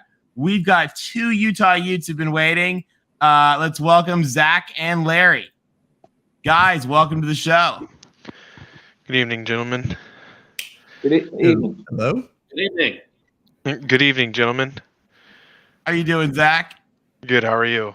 Good. Zach, what do you think about the Utes coming up this week? I don't foresee Stanford being any issue, honestly. I feel like the Utes are starting to get healthy. From what I understand, Bernard's going to be back this week. I think that'll help the offense tremendously. And from like what you guys have said, Stanford's both awful on defense and offense. There's really no helping that, and they definitely need to free the tree. Exactly. And are you guys gonna fix that karma? Absolutely. Avenge the tree. Utes big this week. Tony, I want to jump on in front of something on the Utes real quick and then let them talk about it. Is we talk a lot about Oregon and the potential matchup with one of UCLA or USC in the conference title game, but the Utes are sitting there quietly, and I think they still control their own destiny. They do, and I don't think we, as the LA centric hosts, have necessarily given enough credit to that fact. So I want to let Larry and Zach, talk up their Utes and if they see the path of getting into the conference championship. Beat the Ducks and you're in. We work better as an underdog anyway, if you ever noticed that with Utah. So Definitely we like agree being with counted Larry. out. I feel like everybody's talking Oregon. If I remember correctly, in 2019, it was kind of the exact opposite. Everybody was talking about how Utah could make the college playoff, and I think it's time to revenge that 2019 loss. Yep. What about? I'm sorry. Go ahead. I was going to say the question I have is, what is the health of Utah's tight ends? I just don't see the offensive weapons to compete with Oregon at Autzen. Now, if the game was at Rice-Eccles, but I believe, obviously, their number one tight end, Kuthy's out. I believe Dalton Kincaid is out as well. Larry? Or Kincaid's, they're probably going to sit him out one more game. He will probably play against Oregon. Okay. And so going into Oregon, we're probably going to be missing. Well, obviously Keithy's out for the season. What's been saving our skin, and I don't know if anybody's noticed, the defense is actually starting to play as a team now. They're getting a little better every week. So that's kind of where we've been making hay. So, I mean, I went off on MarkRogersTV. Sorry, guys, I wasn't trying to bash USC. I just had enough talk about USC in that week. And anyway, apologize, wasn't trying to bash USC.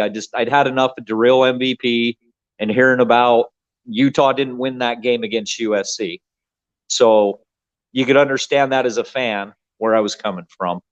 And Sure. Also being on hold almost 2 hours is going to drive anybody, along with Darrell's talk, to the point of losing it. So apologies, but We love the real MVP. We're here for them in a little bit. You never have to apologize. You never have to I love you apologize. guys. And did you like my analogy of it's like going to a barbecue at a family event where they're getting divorced and the one's already engaged to somebody else? Awkward.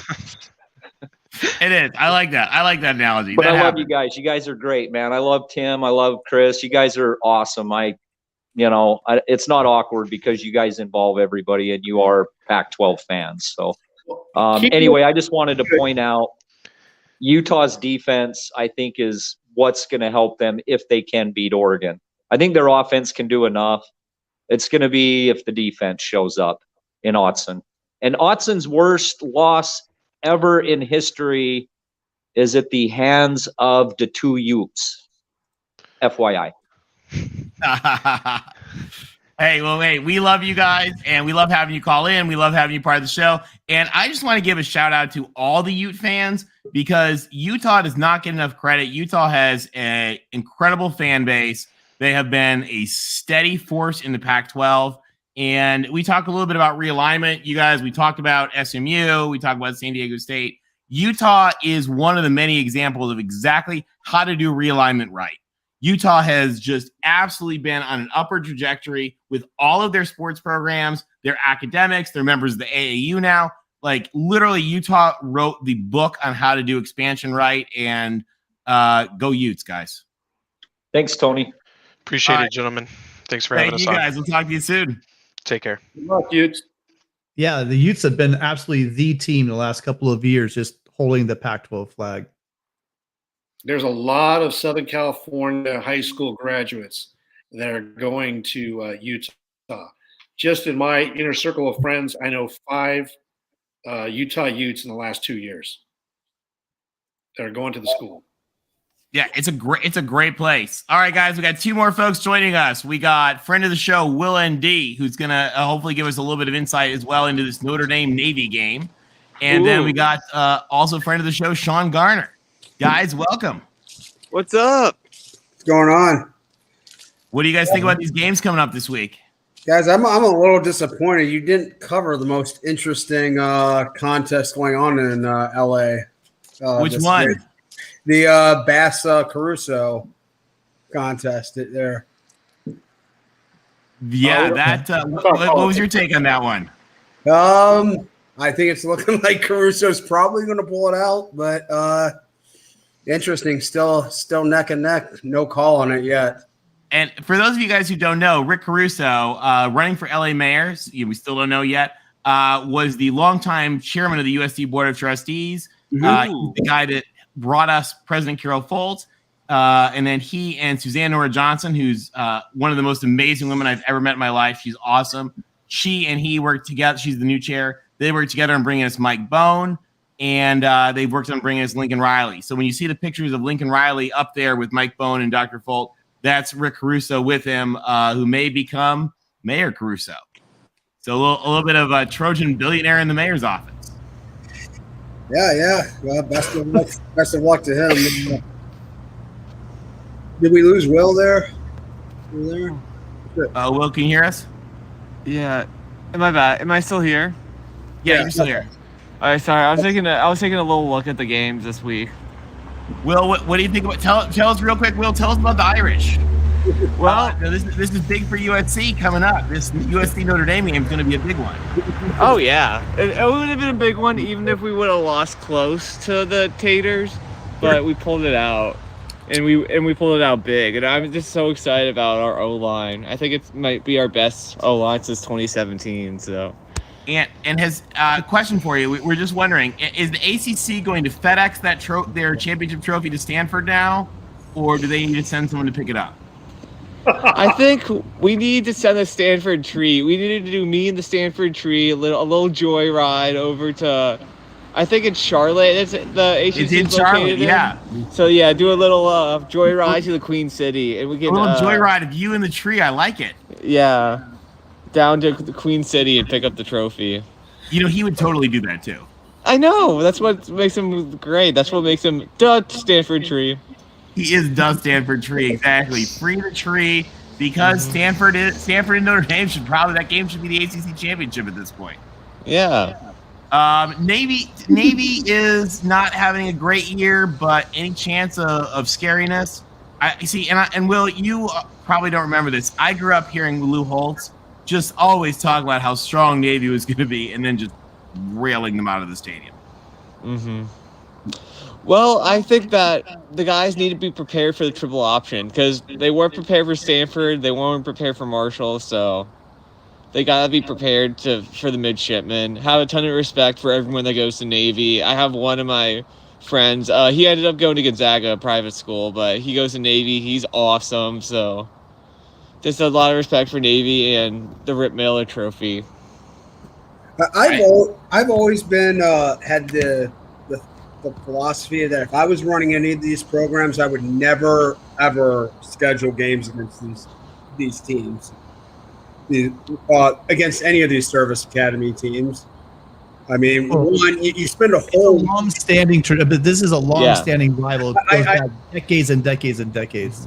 I understand that completely, but I don't think it serves the program any good to play them. One, generally, they can be pretty good. They can be pretty tough. So they can beat you. But, They can tenderize you too. but there's, I mean, like you spend a whole week every single year preparing for a brand of football you never play any other time. Yeah, well, the thing is, after this game, we got BC, who might be worse than Colorado. So Yeah. I'm not too, and we could spend that week preparing for USC. So we'll have 2 weeks for USC still. So Yeah, we get UCLA. You guys get Boston College. And the other thing, by the way, is guys, Notre Dame is run by the Fathers of the Holy Cross, I think, isn't it, Will? yeah. And Boston College is the Jesuits. And if you're not Jesuit, Will, what is the number one rule? If you're not, trash on the Jesuits. Yeah. If you're not Jesuit, then my dad who went to Catholic school told us a long time ago. If you're not for the Jesuit, if you are not at a Jesuit school, your number one rule is beat the Jesuit school. Yeah. So Notre Dame and BC, there is a whole fundamental religious layer of this within the Catholic Church that we got to remember happens with that game. And there's some history of them upsetting us. There's some history of them upsetting us, especially in the 90s. So distant history. Glenn Foley. And, there is. And however, they to the Jesuits, that's not an upset. Hold on, they've been upset since the 90s. Well, we were bad in during the time that they beat us. Yeah, so it wasn't really an upset because we were bad. Bob Davie, didn't he list them? Yeah, well, probably, but the Bob Davie teams weren't very good. But Boston College was a better program than Notre Dame, probably from like 98 through 2010. They probably overall were a better squad during that. Yeah, period. besides those 2 Brady Quinn years, the last 2 Brady Quinn years, they probably were a better program. Yeah, so I mean, they're one of these schools almost like Stanford. Yeah. Now I'm having a hard time understanding how Stanford got so bad so quickly. Right here, I don't know. Do you guys have any insight on this? Because they were, I mean, it wasn't even after Harbaugh left, they were really, really good for about 6-7 years. After they had Christian McCaffrey helped a lot. There's a number of factors. I mean, they were really good for a long time. The biggest thing is Derek Mason and Mike Bloomgren went on to better pastures, the defensive offensive coordinators. Bloomgren was a big guy behind the whole intellectual brutality and like building up those big offensive lines that we saw. And then Derek Mason is also recruiting those front sevens. There were some really good we think of those really good Stanford teams. They were tough and mean sons of bitches. They would just grind you. A good example. The transfer portal is a one-way street for them. Yeah, then grad transfers as well. A good example would be take a look at Clemson. Now that they lost Venables and Tony Scott, I believe was his name. Jeff Scott. I'm sorry, Jeff Scott, and then Tony Elliott. Tony Elliott. Yeah. So they're going through some transition, and very similar to what Chris just brought up. Stanford is not a player in the transfer portal just because of academics and acceptance. You look at Clemson, and Dabo Swinney has a philosophy that he doesn't currently operate through the transfer portal. So you're seeing a little bit of a different Clemson in 1 year, maybe 2 years, than you're used to seeing.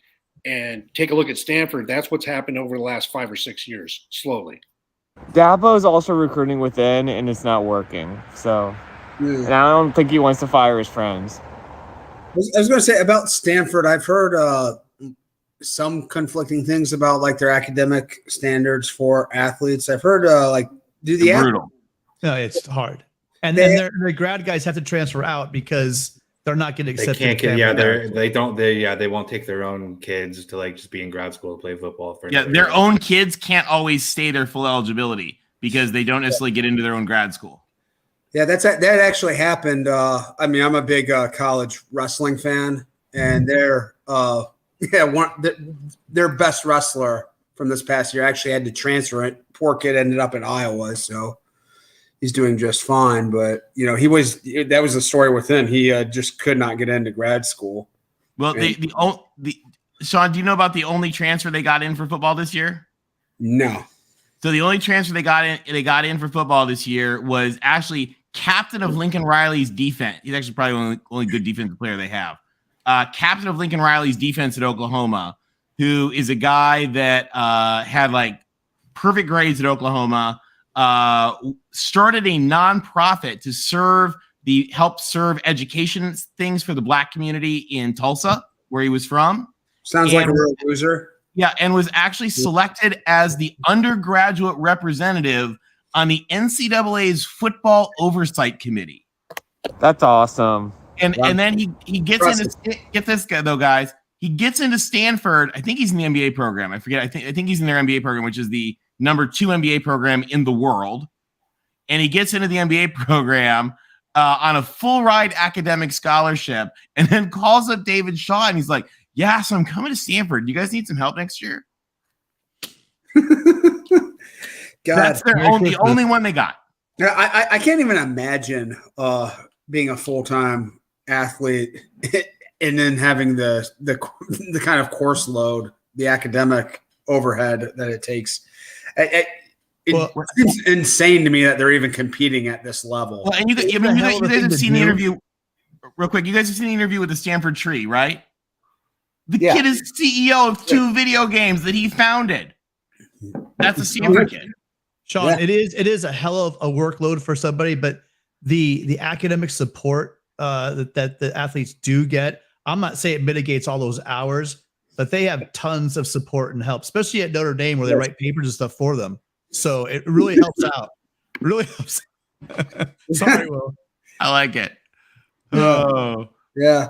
All right, guys, what else to think for this before week? you go, how about the fact that we were talking the off season, we were talking about that offensive line for Notre Dame, and I was like, we were all up for it, and then it was gone. But it's probably taken them those 8-9 games to shake the Jeff Quinn off them. Oh yeah, and, Harry Heidstad stand to get that, his trading into those guys, and they unfortunately decided to become world beaters a couple of games before they play USC. So congratulations. I'm not very happy about it. Yeah, Harry's Hogs are back, man. Also, our special teams has also taken a huge step forward this year because Brian Kelly's special teams coordinator, the only coach that actually wanted to go with him to LSU, Brian Polian, he always played not to lose with special teams and was very conservative. But now we got Brian Mason, who might be the best special teams coordinator in the country. And right now we're leading 7-8 blocked punts, Yeah. And then early on, I mean, we'll never know. But getting that block punt, then that interception, I mean, and like we talked about, Clemson's not a come from behind kind of team. It's not really built for that. Jumping at that 21-point lead on the block punt and returned, and then also that interception on the doorstep, that was a hell of a start for you guys. Yeah, man, it was awesome.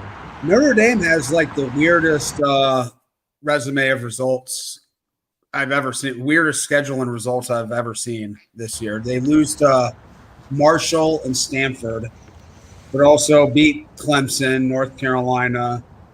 They play Ohio State closer than anybody else the entire year. Mm-hmm. I mean, it's just been it's nuts how up and down they've been.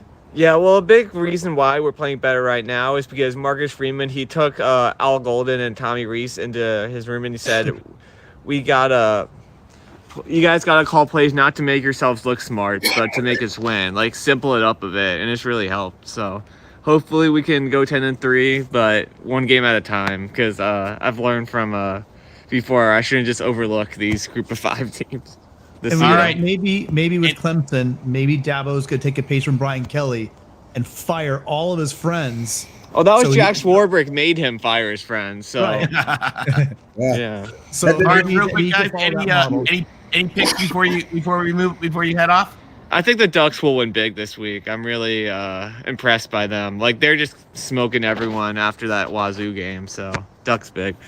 I think that game's going to be closer than most people are expecting. I think there's going to be points all over the place. I think Penix is going to throw for around 400, and it'll be a shootout.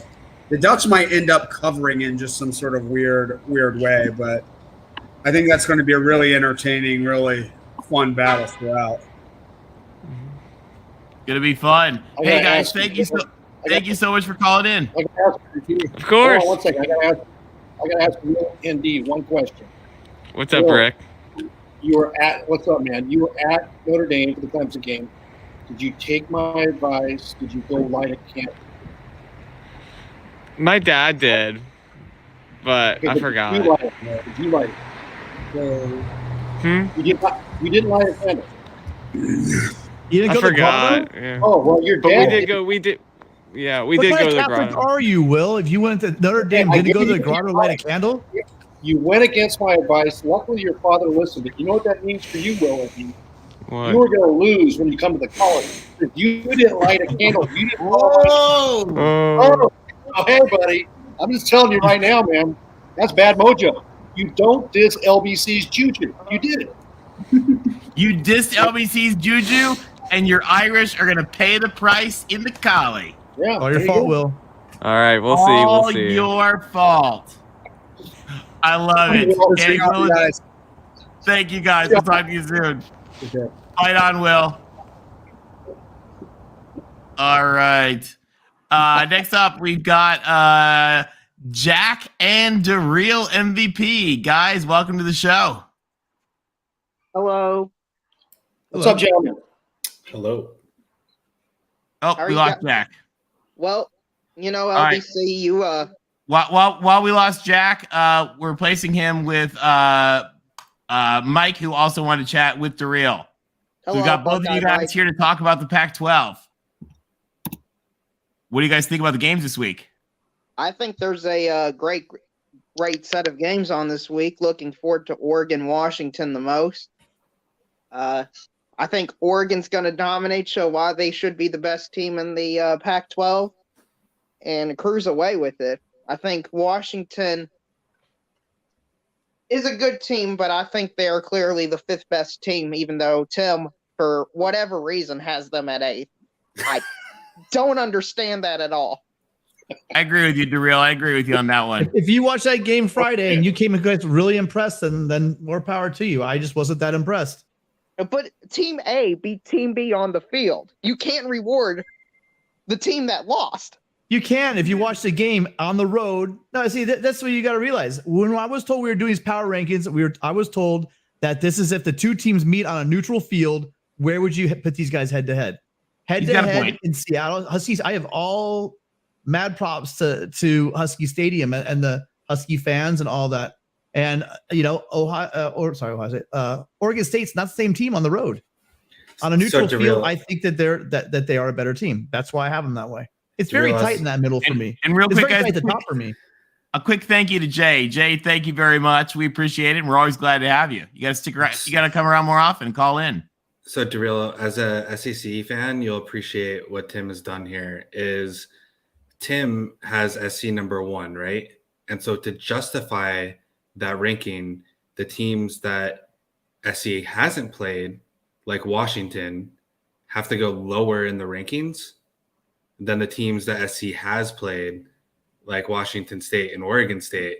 That way, you prop up your own strength of schedule by having higher rated teams that you've beaten than your opponents. You give me way too much credit. That's to take too much thinking up my part. Now, let me throw this out there, and Josh Pate brought this up just to mess with you guys a bit, okay?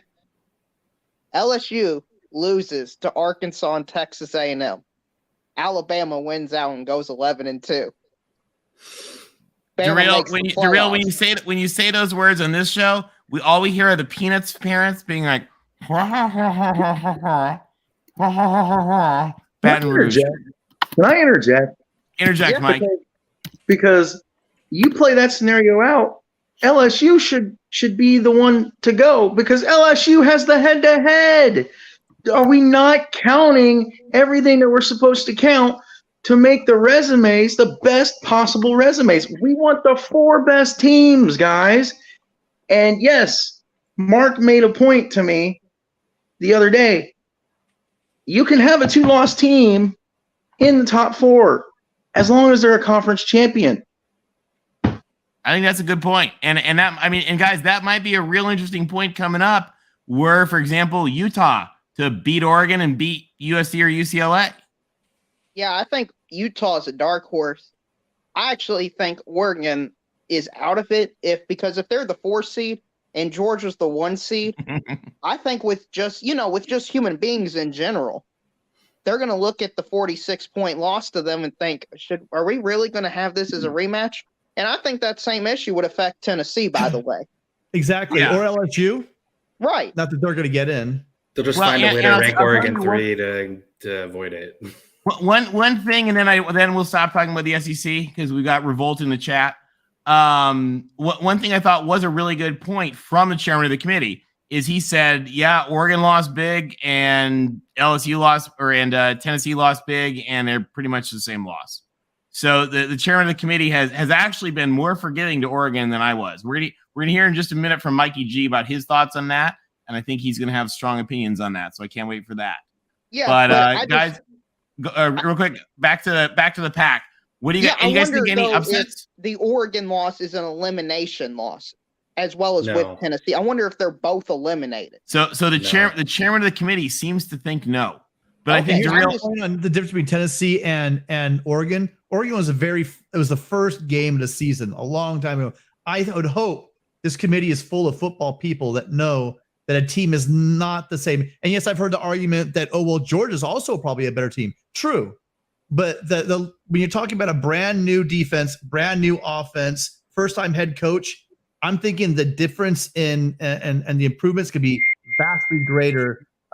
Just given the fact that you have Georgia's not that much more higher to go up, but the ceiling was almost limitless for Oregon. That was the game won in a very strange circumstances on the road and a de facto home game for Georgia.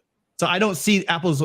I see them, as a matter of fact, as the Tennessee loss, and it's not just a recency bias. It's later in the season. We all know you're exactly right, Tim. Oregon is rolling right now. There's no way that score they lose by that much. Well, I think Oregon's main problem is their schedule coming up is so difficult. I don't see any team that would go 3-0 with their schedule they've got remaining. I fear they might. Yeah, a playoff team would. I don't know. There's some playoff teams. I don't know if Michigan or Ohio State would go 3-0 with this schedule. Washington's a top 25 team. Utah's a really good team. Oregon State is a really, really good team. I still think they're a top 25 team, top 30 team in the country. It's going to be difficult. And then you got a Pac-12 title game. That's OSU's a top 15 team at home. Oh, yeah. I can believe that based on what I've seen them play. I mean, they look legit. And that's why I say, Darrell, that if Oregon does that and wins out, they will get into the college football playoff. Yeah, that's why I said playoff team would do that. A playoff team will win those three. And they probably aren't. But again, the other thing, and one of the things we try not to do on the show is get too much into if this and if that and if that. But like a lot of that other stuff is going to sort itself out. Yep. And we're going to see some more losses from some of those teams. And I think that they'll probably the stuff tends to work out more than we often think. Tony's November is college football. That's what we do. You're right. The a few games I'll pick for this week. I guess I'll root for Notre Dame this week. But next week they play Boston College before USC, and possible trap game with Boston College. Utah versus Stanford.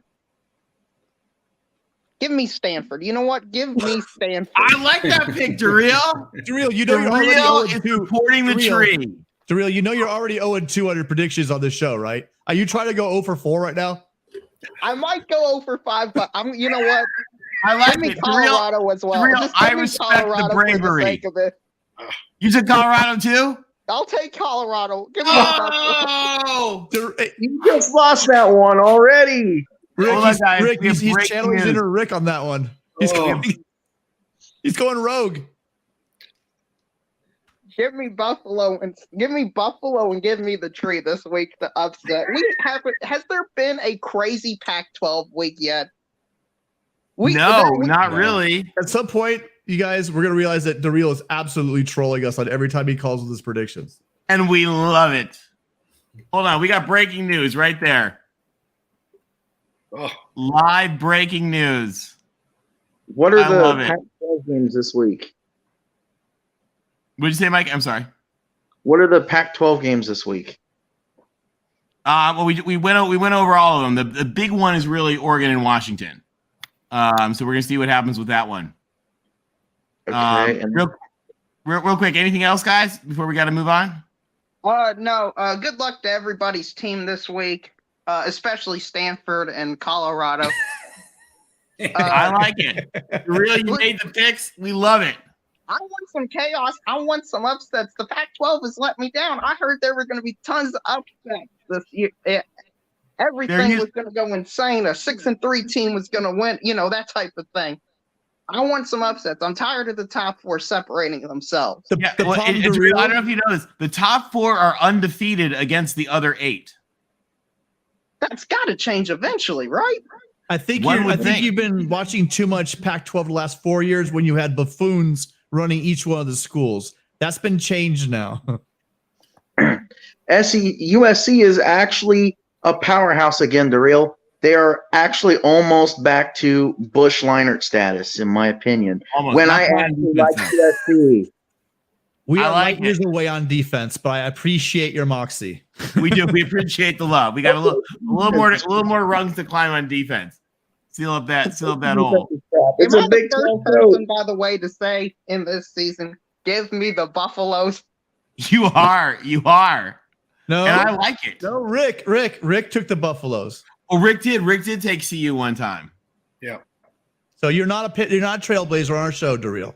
Oh man, well they gotta win. So you know what? I want them to double their win total this week. I like it. Hey guys, thank you so much. We're glad to have you. Come back every time. Yeah, good luck, guys. Thank Thanks. you. Good luck. See you guys. Thank you guys. All right.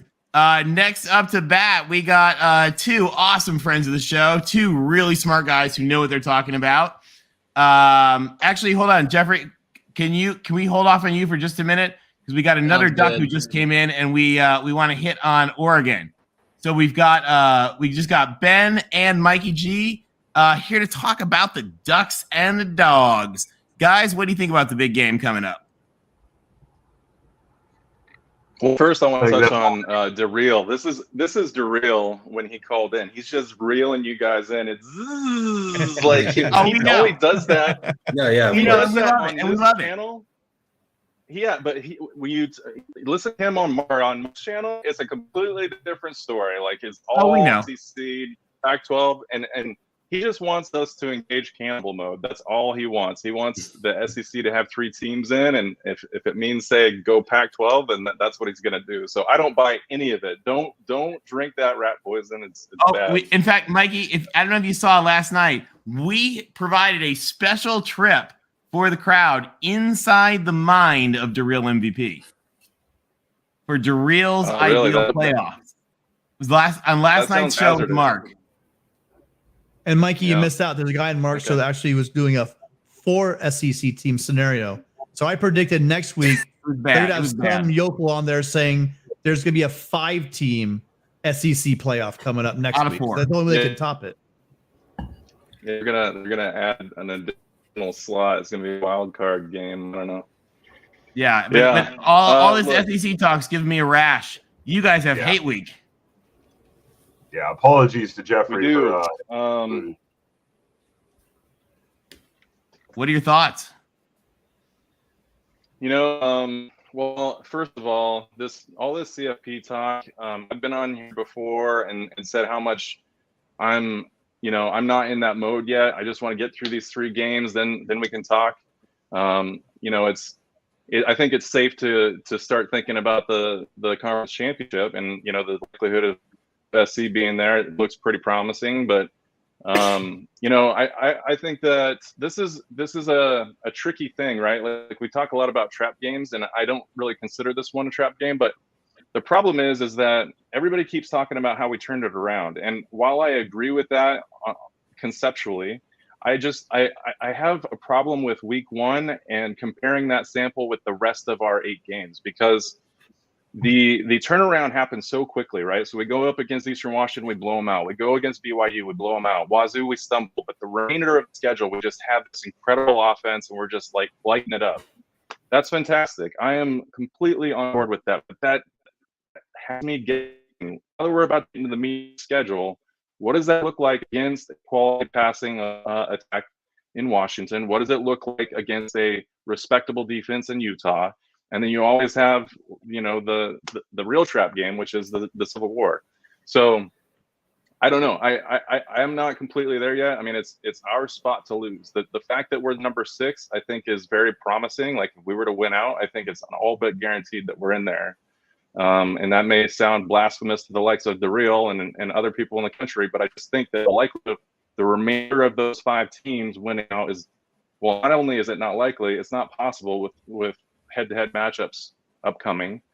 And so I just I don't know if you guys ever talk about or have ever had Ryan Winter, Sports Chat 503 on the show. If not, I would highly recommend it. But we were just talking yesterday about the possibility of this dream matchup where we're in the 3 seed.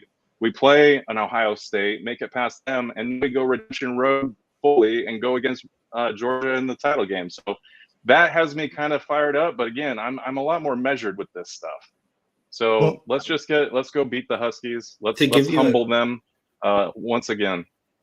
To give you a little bit of confidence, I feel like you've already played a good passing attack with a QB that had like a completion percentage of like over 70%, and you beat them by 15 points rather convincingly.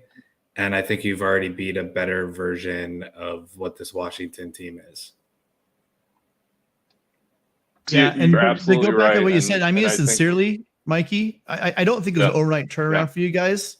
I think that you had a steady progression because it was good to have the teams you had early on. Like right now, if you played Washington State, I think you guys beat them by a couple touchdowns.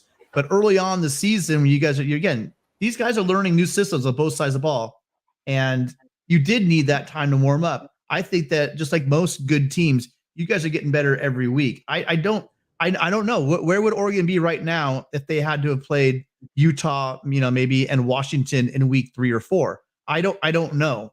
I think that you guys are catching them at the right spot. You're playing your toughest teams outside UCLA towards the end of the season here, and I think you're ready for them. And I think that has to do with the fact that your team and your coach has matured over these 8-9 games. It's been a rapid climb, but you guys have been getting better, and which tells me that team we saw against Georgia is not the team we're watching right now. Yeah, I mean, Tim, you don't have to convince me, right? Like, I wholeheartedly agree with everything that you've said. I just think that the narrative up to this point is that we're not the same team, and that's all that people are focusing on. I think if we just headlong ourselves into the buzzsaw again, I mean, I think that is a dangerous idea when you're not considering what beat us last time, what Georgia beat us. We're talking about Darnell Washington. We're talking about Stetson Bennett. We're talking about Brock Bowers. We're talking about these capabilities that we didn't have answers for. And while our secondary and our linebacker core has improved, I don't know that it's stepped up to the elite level of Georgia. And so that's why I temper it. And I'm fully aware that is not the popular take. I know that most of our Duck fans are going to be like, going to the CFP, it's CFP or bust. Let's do this thing. But I don't count myself in that crowd because I just don't want it to be another, twofer like it was last year against Utah. Mikey, what do you think about? Okay, go ahead. Well, I just got to thank LBC because he recommended this guy. Oh, great! He's got it. You're the bomb, Mikey. Let me tell you, fellas. Okay. Let me tell you, fellas. This beer is no joke. At the hazy, I'm not proud of the fact that it has a beer on the can. If I'd known that when I tasted it, I probably would have gone elsewhere. But take a look at this. It is fantastic. I love it, man. Hold on, we're zooming out, giving you zoom. Mikey G, have you ever had a Great Notion beer before? No, and that will definitely it will definitely in the fridge. They're one of the top breweries, in the country, hands down. Yeah, and I'm surprised I hadn't heard of it. I think maybe the namesake. I've read the book. It's about a logger, and like a legitimate lumberjack logger. Mm-hmm. And so, but anyway, I don't know if that's where they got their name, but it doesn't really matter because the beer is amazing. And I'll just plug this since it is a sports show, right? Like sport. we've got this guy, which honestly is probably not. They probably didn't buy the rights at all for this. I mean, I don't know if Gatorade's going to come after him, or even the Blazers. They got the Blazers on the can, but it is a red. It is a red Gatorade seltzer, and it is amazing. Like, I'm not a seltzer guy, but the fact that you can drink it like a Gatorade and not even realize it, it's pretty impressive. So love it, man. I love it. That's awesome. See, LVC's beer picks are to die for, guys. Hey, guys, what do you think about quick? What do you think? Any chance of upset? Hate week. We got the dogs. I mean, I know we like to talk smack, but is there any chance of surprise here? No. So I think in years past, I would absolutely think that was the case. And I've said it on this show before that anytime I go into a game thinking otherwise, I feel like that is exactly the game that we lose. So that's just built into a DNA of a Duck fan, I think. So, you know, I feel more confident. I mean, we have, Tim summarized it beautifully. We have, I think, in the way and if we were going to peak at the time then this hit, right, other than the week following. And we got some bigger games ahead of us too. Yeah. So this game, if you had to rank them, and Ben, you have three pretty tough opponents. Where do you rank the three? So where would you rank at OSU? You have Utah at home, and then you have Washington at home. And I mean, I know Kincaid's no Bowers, but yeah, he's a pretty damn good tight end. So I'm curious where are you going to rank those three? So just me personally, Utah. I mean, it's no surprise. I think most people think Utah, but I think second to Utah's is going to be the Beavs. I really like Jonathan Smith. Happen to have a Musgrave kid on their team that's pretty legit. He has a dad who went to Oregon, which is just another reason to be pissed off at the Beavs. But they just it's in Corvallis, and that worries me. It doesn't matter how much better we are than the Beavs.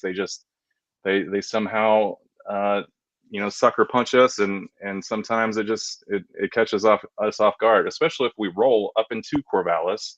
That's even more alarming, right? So yeah, and the fact that we're at Autzen with the other two is kind of that's huge, all but certain. That is a big deal. So yeah, that's just my take on it. And if I had to pick between the two of y'all, SC and UCLA in the championship game, obviously I want the prospect of playing SC. So I like it. Mikey G and Ben, I want to share this with you guys. Like your fan base, the USC fan base is kind of torn. There's some that would rather just play in the Rose Bowl, college football playoff. Hey, if it happens, it happens, whatever. But what I want to share with you is the BS that is spewed by the college football committee. And I know that, Ben, you might think I'm an old dude, but I've seen this movie several times before, and I see him diss USC and the Pac-12. You cannot deny the Pac-12 this year. There are 4 very good teams that are being discounted in their own respect. Actually, I think USC is overrated. We should be behind UCLA and Oregon, obviously. But here's one thing you have to watch for as we continue, because the College Football Committee is going to talk about LSU and how much of an improvement they've made since that first game. They're going to preach that story, okay? Because Brian Kelly is a known coach, all right? And he's respected, and it's LSU, it's SEC. But let me tell you, they lost at home by 1 point. Yes, it was in New Orleans, but that is at home. Now, if they're going to talk that story, which they will, you're looking at a head coach that's been a head coach for Notre Dame and at Cincinnati and at Grand Valley State. He'd been a head coach for probably 20 years, okay? Now, if they can make an improvement, well, then what about Oregon? Oregon goes against a national championship in their backyard in Atlanta with a first-time head coach, first-time coordinators, a brand-new quarterback, new systems. So watch for that. Watch for that developing story because they're gonna go ahead and talk about it because it's a cute little story with LSU and Brian Kelly. No, If I you're gonna- agree. All right, guys, real quick, because we got some other folks waiting. Give us your final take and pick on the Ducks and the Dogs. Go over, Mikey. 1,000,000 to 0. That's real hate. I like it. That is some hate. I see dubs down. And real quick before I you think go, Pickles would say something. Connor was asking who makes the red beer or the Gatorade beer. Great Notion. Is that a Great Notion the too? Gatorade. It is also Great Notion. Yeah. It's also Great Notion. And that no Connor, that it's you guys also had on Great earlier, Notion. the Wrecking Ball. That's good stuff. Hey, Connor asks, where can you buy the Great Notion Gatorade Red Seltzer?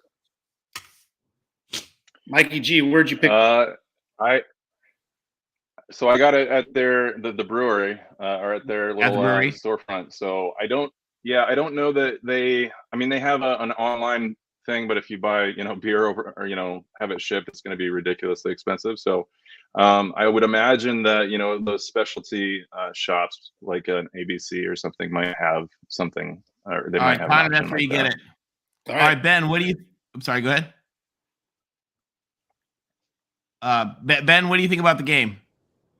No, I'm the same. I think the first half might be close. Second half, the adjustments Oregon makes. I talked to Tim this few nights ago about it. The secondary gives up some of the passing yards because the linebackers play so close to the line, and that's the adjustment in the second half. They want pressure, but then they back out a little bit more to cover some stuff. And I love Mikey, and we're not all CFP bound type of people. This is game by game. Let's do what we do, and just it's a great season. Looking fucking forward to it, and language, and join me too, me and Brandon, and maybe Mikey sometimes on the Oregon post-game show, following the Oregon shows or Oregon games, or the next day depending on our schedules and stuff like that, on the Oregon channel for the Voice of College Football. And you guys, they do a really great job with that. So if you're a Ducks fan, definitely check out the Oregon post games here on the Voice of College Football channel. Hey, Mikey, one more time? An extra dubs down. Sorry, all right. Pickles. Good luck, guys, and thanks for calling Go in. Ducks. All right, See we'll you talk guys. to you soon. Thanks, guys. All right, now, guys, I think we have a counter to that. We've got Jeffrey from Only Talk Sports, and we're echoing. Somebody's echoing. If you can close your YouTube. That might be Sergeant Pickles, I think. And Sergeant Pickles, the UW fan. Sergeant Pickles, close your YouTube window. Jeffrey, well, Sergeant Pickles closes his YouTube window because he's echoing. Jeffrey, what are your thoughts on the game this week? Oh, so go ahead, Sergeant Pickles. Are we working now? All right, we're working now, I think. All right, Sergeant Pickles, give us your take on this. This is a big game. Your Dogs are going to Eugene. Do they have a shot? Well, first off, talking to the two quackers, they're pretending to be very polite. They're not sorry. Don't lie to me. You can't lie to me. But yeah, it's been pretty anxious. I was hoping for a little bit of a stronger showing against the Beavs. I was talking to some of the Beaver fans in chat. I think if you play, ignoring the monsoon weather we had, I think if you play that game 10 times, the Beavs win 5 and the Dogs probably win 5. I think it's pretty evenly matched. What my head's trying to tell me with this Duck game, it's tough that it's an Autzen, of course. And Oregon's really turned it on the last few weeks. There's no denying that. They've definitely made the adjustments, and kind of seems like the Jekyll and Hyde Bo Nix has kind of ironed out a lot of the issues, or they've worked it around him so that he's, pretty much catering to his strengths. Yeah, it's going to be tough. I think for me, it's kind of a cliche to say it's in the lines, but UW's pass protection's been excellent. It's allowed Penix to throw the deep ball, and he's got multiple receivers that can go, 30, 40, 50 yards at a time. I know Oregon's got the athletes on the back end to stay with them, so it's just about making those contested catches. I think the one item I think is really going to turn it and actually give UW a chance is if the defensive line can generate a good pass rush. Because I think if you hurry Bo Nix, yes, he can escape a little bit, but you can, kind of hurry him and fluster him and force a few mistakes here and there. And, it only takes one Kenny Wheaton to flip the game. That is true. Jeffrey, what do you think about this game coming up? I think it's really interesting. I was just going to talk about real quick about that.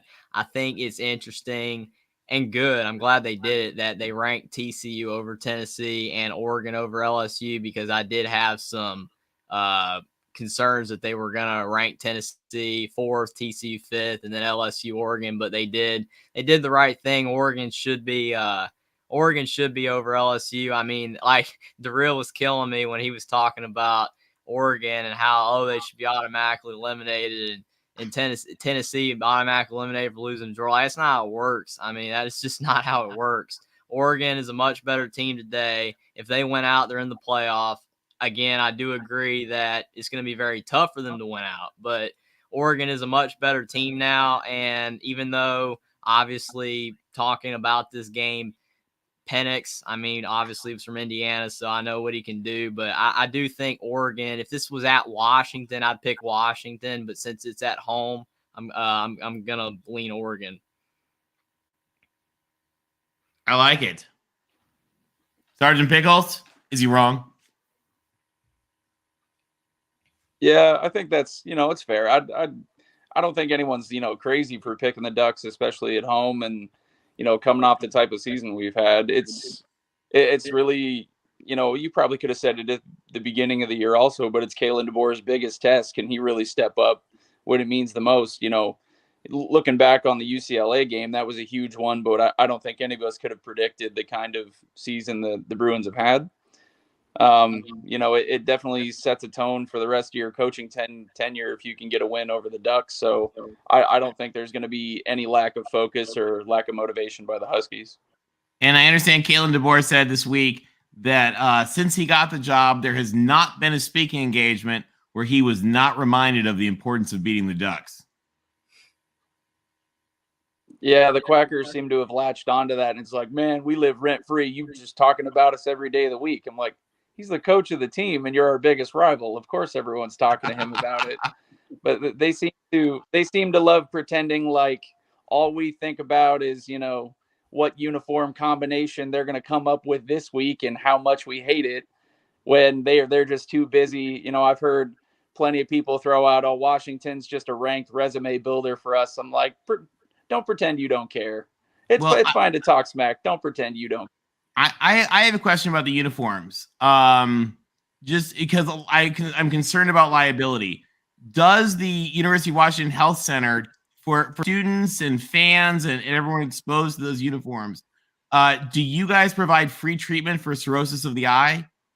Or how does that work? I mean, I just assumed it was some research program Oregon's been doing into like glaucoma and cataract, surgery. How to cause them? I don't know why they claim it was the duck egg print uniforms from earlier this year. Everyone's talking about how great they are. All I saw was bird crap, so I don't know where they're coming from on those ones. There needs to be a limit on yellow on uniforms. That's all I'm gonna say. Yeah, exactly. The Baylor, yes. Oregon, like banana condom look is just not doing it for anybody. No bananas. Yep, the highlighter pen was cool once until about one quarter into the game when we realized we didn't want to watch it anymore. Yeah, it was cool when we were all freshmen and we'd like put them in a vodka bottle and let them glow in a black light. Maybe that was just a USC dorm thing. Connor Johnson predicts Ducks lose 3 straight. Connor with the bold pick out of Corvallis. I like it. That's really cool. Gummy Licious said there's a limit on yellow unless you work at an airport. That's a good one, Gumby. I like that one, there Gumby. is a weird camaraderie with.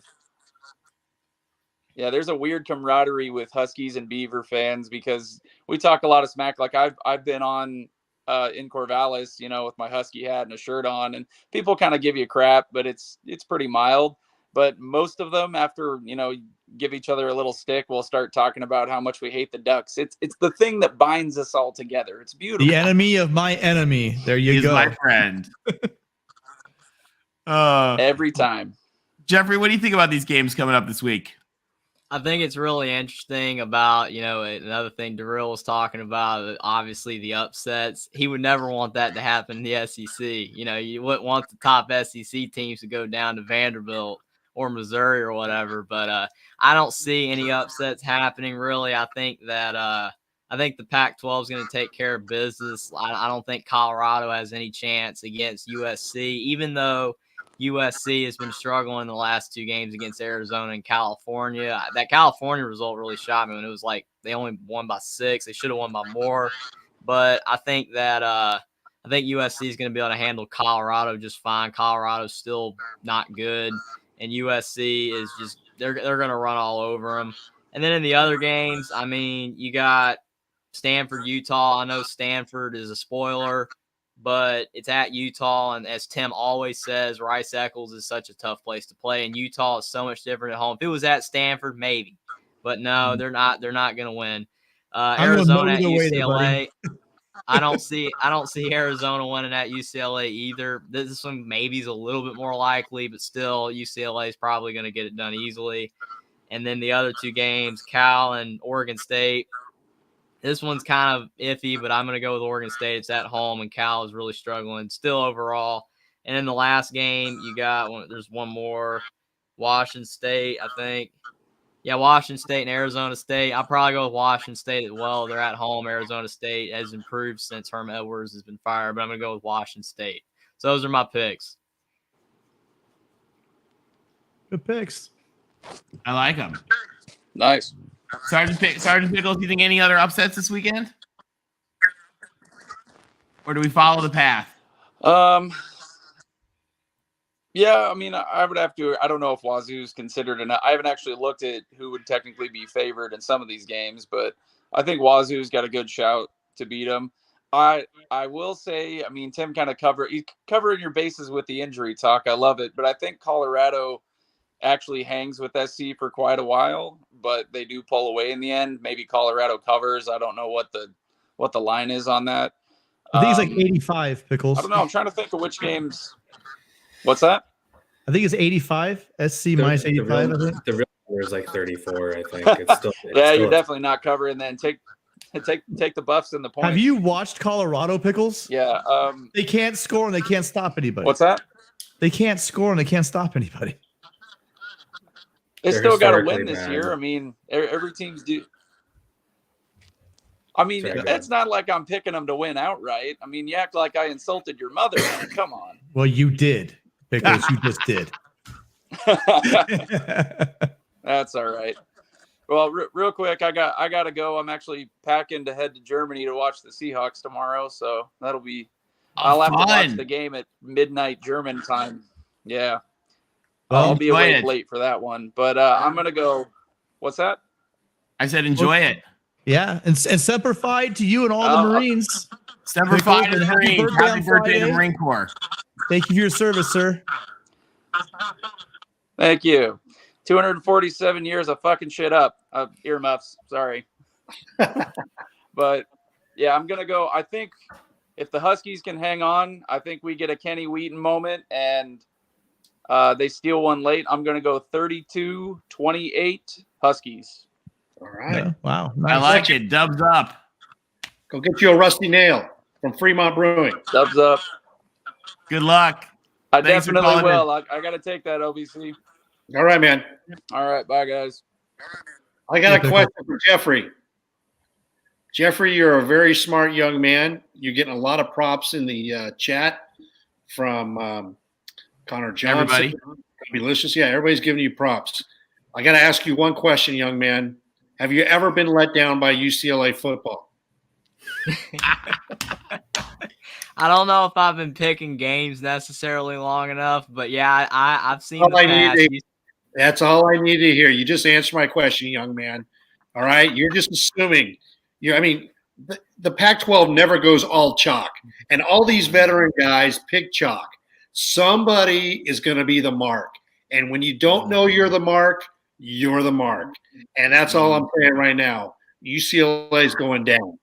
Okay, there you go. Well, all I know is that I've seen UCLA get upset by a lot of times in the past. I've seen it, but I mean, I haven't picked games long because I've only been doing my channel for a couple months, so I haven't been burned by them yet.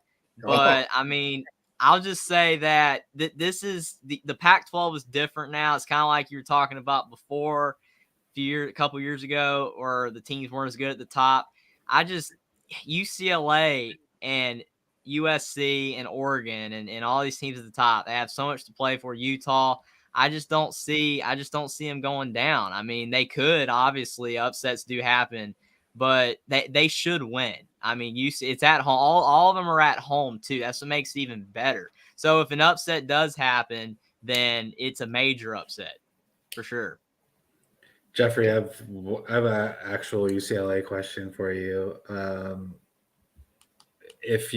So how far in your playoff rankings did you go beforehand?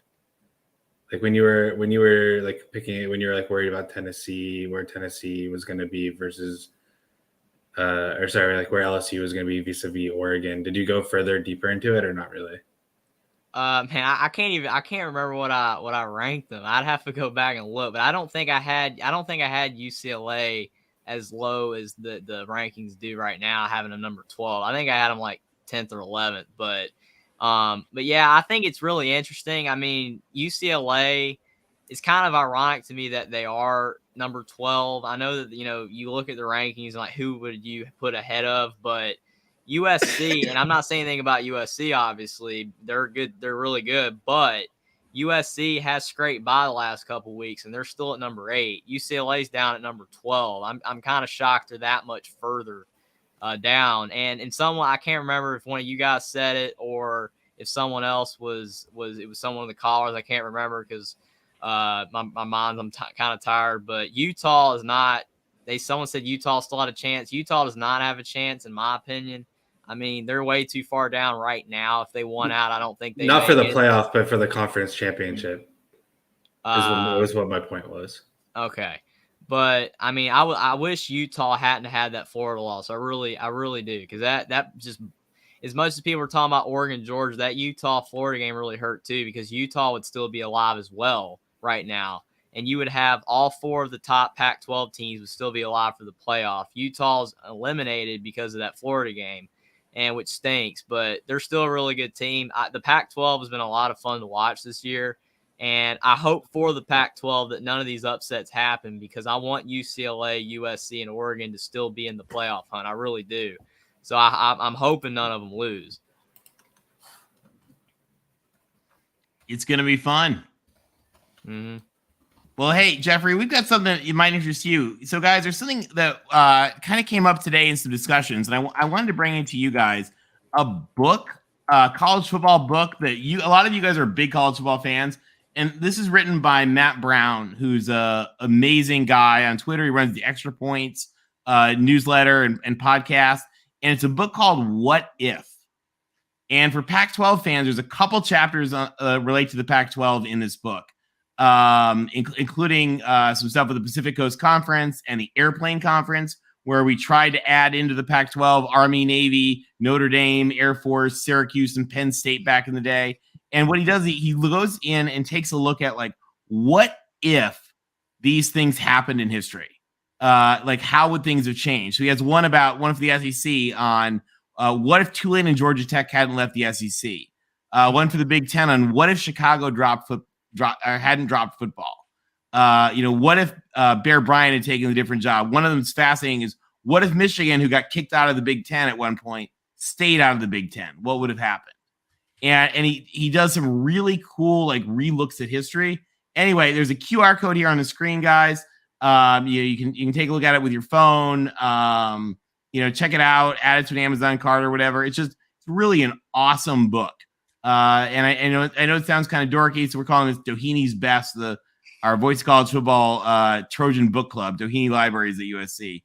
And it's just something that I think a lot of you guys would really get a kick out of. So before we wrapped up, I wanted to kind of give you guys, this is just something really, really cool to take a look at. Not only really cool.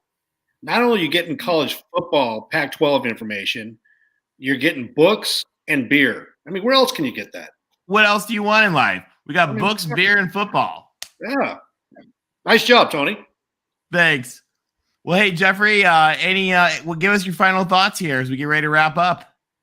I mean, I just think that, like I said, this is a really big week for the Pac-12. No letdowns. I mean, if you, like Rick said, I mean, usually the Pac-12 doesn't go unscathed, but if they do, I think that it's going to make it really interesting as we go down the stretch to see who's going to be able to stay in the playoff. I think all 12 teams, all the way to UCLA, still have a complete outside chance. They have a chance. That's what I'm saying right now. So I hope that continues because I want to see as many teams as possible still have a chance to make the playoff.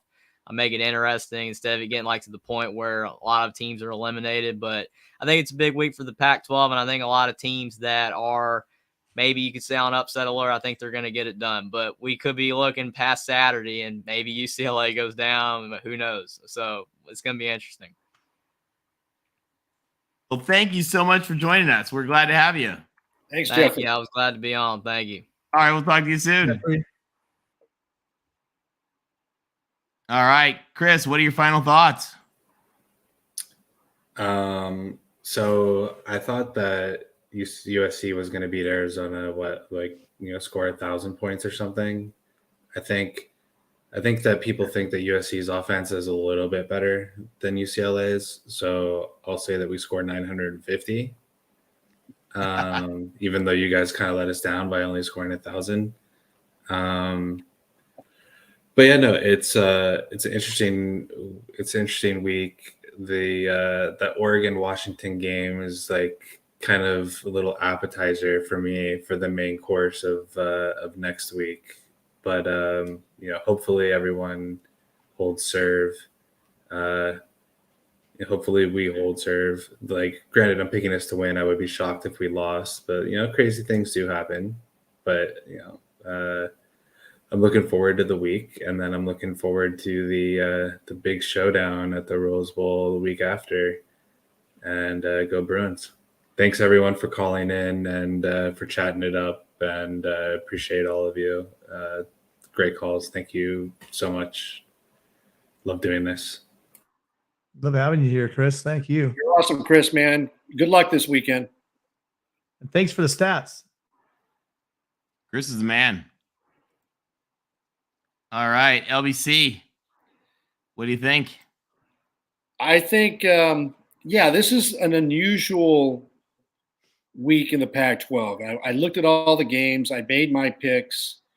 And, honestly, I don't think UCLA should lose, but maybe they're looking towards USC. I hope they don't lose because I want a highly ranked UCLA team.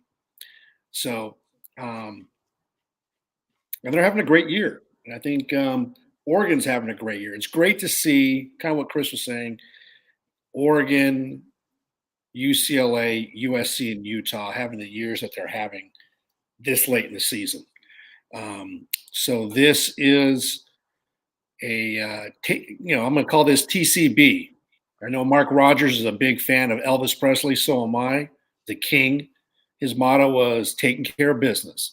This is the Pac-12, the big boys taking care of business. And we all got to go out there and put a number on the competition. So we'll see what happens. I appreciate all the callers, all the people that came in reviewing in the chat. Hit the like button. If you like the content, please subscribe. We'd love to have you join us and get updates and support the Mark Rogers Voice of College Football channel. I thank Mark for allowing us to have this platform talking Pac-12 football, something that we care deeply about. And it's great to hang out with Chris, Tony, and Tim on a Wednesday. So thank you, gentlemen, and good luck to all the favorites this weekend. Fight on. Right on, Tony. Oh, Rick, sorry, my bad. Do you want to address the Zach T really quick? Special thank you to Zach. We really appreciate that. I like your bold prediction that nobody gets out of the pack without 2 L's. That is very, very, very possible. So we'll see what happens with that. I like it, Zach. And Zach, thank you for watching the show and calling in the show. We really appreciate it, and we're glad to have you. Yeah, really Zach's been a great long time supporter of the show, and we do really appreciate you being here. I don't know if I agree with 2 losses, but it's gonna be amazing if I'm just can't get over how wonderful. What a great year, Tony and Rick and Chris, to start this Pac-12 channel. I mean, this year has not disappointed. We still have some big games, probably the biggest games leading up, coming up pretty soon.